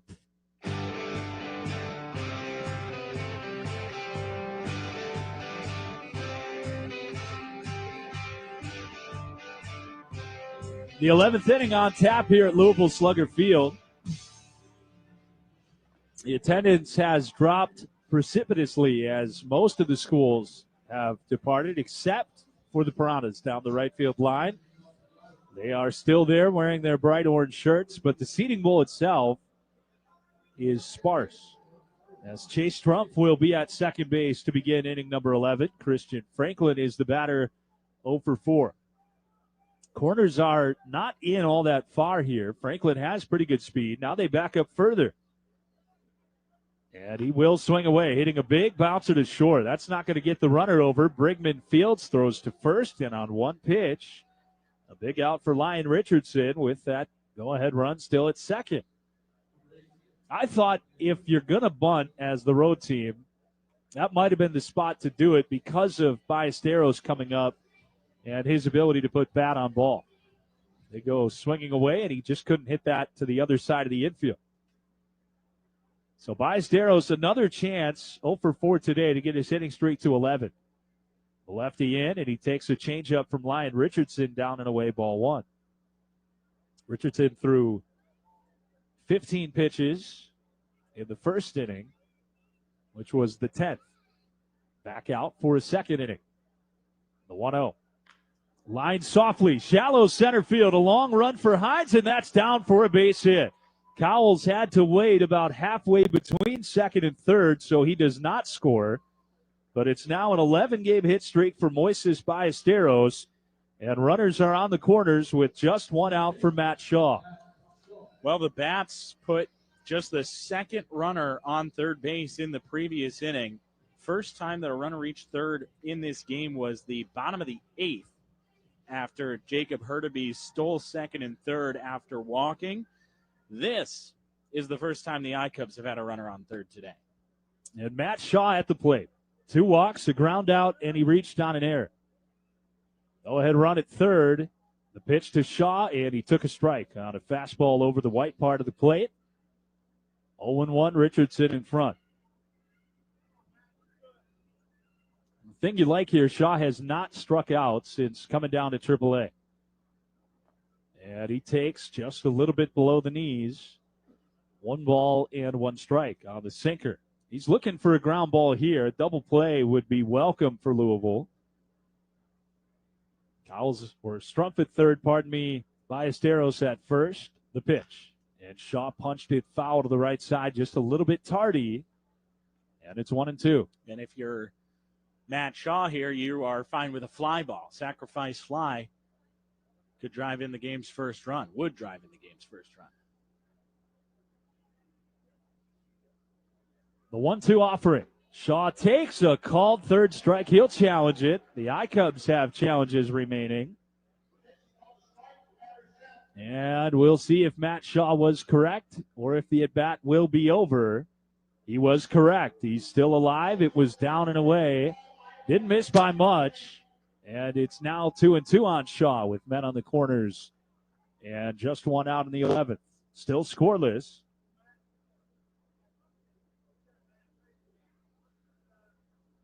The 2-2. Shaw fouled it off. His foot in the right-hand batter's box. It's a dead ball. Half an inch, according to the ABS system, on the previous one to keep Shaw alive. And again, that shows how good the umpires are in real time. When they miss, it's not by much. 2-2 pitch way upstairs. Shaw leaning out of the way. It's a full count, 3-2. Was 1-2 on Shaw. 3 misses and a foul ball. Now the payoff pitch. On the way, swinging a ground ball. Flagged down by the third baseman, Jordan, to second for 1, on to first, a double play. And the inning is over. Shaw with a hot shot to third, gloved by the former iCub Jordan on 1 hop. And he was able to go around the horn to give the iCubs a 0 in the 11th. They got a man to third with 1 out for the middle of the order and still could not get a run across. No runs on a hit, no errors, and 1 man left on base. The bottom of the 11th upcoming. Scalzo again trying to walk the tightrope with a winning run on second base after this break. Your premier Chevy dealer is proud to be presenting sponsors of the Iowa Cubs Kids Club and proud to be part of Team Chevy, the #1 selling brand in Iowa for the past 10 years. Thanks to a talented roster that includes versatile SUVs like Equinox and dependable trucks like Silverado. Visit moreiowansdrivechevy.com today to find exciting offers and a dealer near you based on IHS Market CYE 2010 to 2020 new vehicle retail registrations in the state of Iowa. Get ready for 2 nights of live music at Principal Park. Join us Friday, May 23rd for a rock show featuring the Pork Tornadoes, Damon Dotson, and Punching Pandas.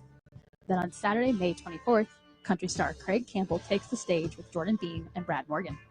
Both shows start at 6 p.m. with gates opening at 5. General admission is just $15 per night or $25 for both. Upgrade to a hospitality package or go all in with a Bud Club table for the ultimate concert experience. Get your tickets now at iowacubs.com. Best tailgate? It's gotta be burgers. And an ice cold Coke. Real football y pollo asado. Hoops and wings. It's subs. Nah, hot dog. No, Dodger dog. I'll drink to that. Pass me a Coke. It's gotta be crawfish. Mac and cheese. No. 7-layer dip. Ribs. No contest. Hummus. What? You need a hot grill and an ice cold Coke. Of course. Football and Coke. Come on. It's got to be Coke. Game day? Race day. Calls for Coke. You know it. It's Tailgate 101. More Iowa Cubs baseball with Jason Kemp on Hope 940.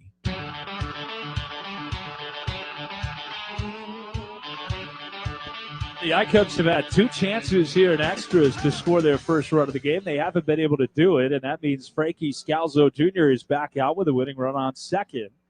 It's a pinch runner, Tyler Callahan, for P.J. Higgins. Will Benson is the batter. The first pitch of the lefty is shot toward left and hooking foul out of play, strike 1. Benson 0 for 4 with a couple of strikeouts. And all you want here if you're Louisville, is for him to pull the baseball somehow, get that runner to third.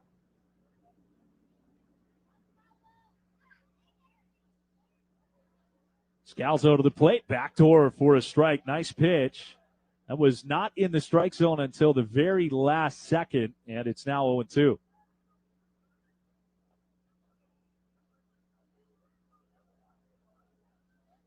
Oh-2 pitch, down and in toward the back foot of Benson, who laid off. Yeah, I like going back to the sweeper there. Same pitch that you froze him on before. He probably thinks it's coming, wants to protect. Didn't start out missing by a whole lot, then dropped out.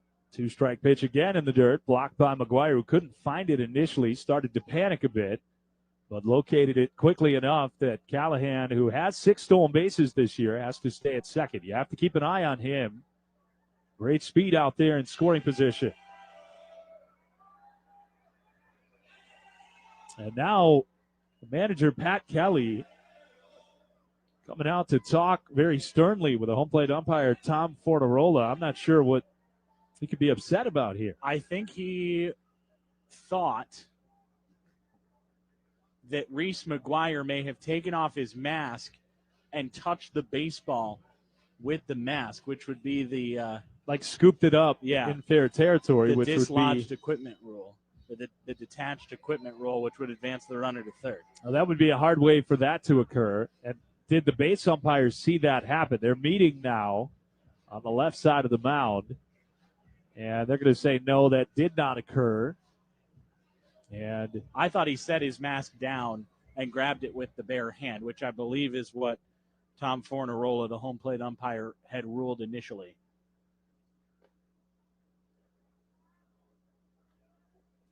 Scalzo 2-2 on Benson. Checks the runner at second and fires. Lined up the middle into right center field, a base hit, and that is going to walk off the Iowa Cubs on this Wednesday afternoon. Will Benson is the hero, the only player who is able to drive in a run in 10.5 innings today. That's his 18th RBI of the season. The Iowa Cubs had chances down the stretch. They could not put a run on the board, and they are walked off today by the final score of 1-0. A frustrating start to the series here in Louisville as the Bats have won the first 2 games in their homestand. We'll take a break. Don't go anywhere. Full post-game coverage is coming up on the iCubs Broadcast Network. You've been listening to Iowa Cubs Baseball on Hope 940 and online at iowacubs.com. Tune in for each game throughout the season, starting with the pregame show 20 minutes before first pitch. Stay tuned. Jason Kemp will be back with the postgame show after these messages.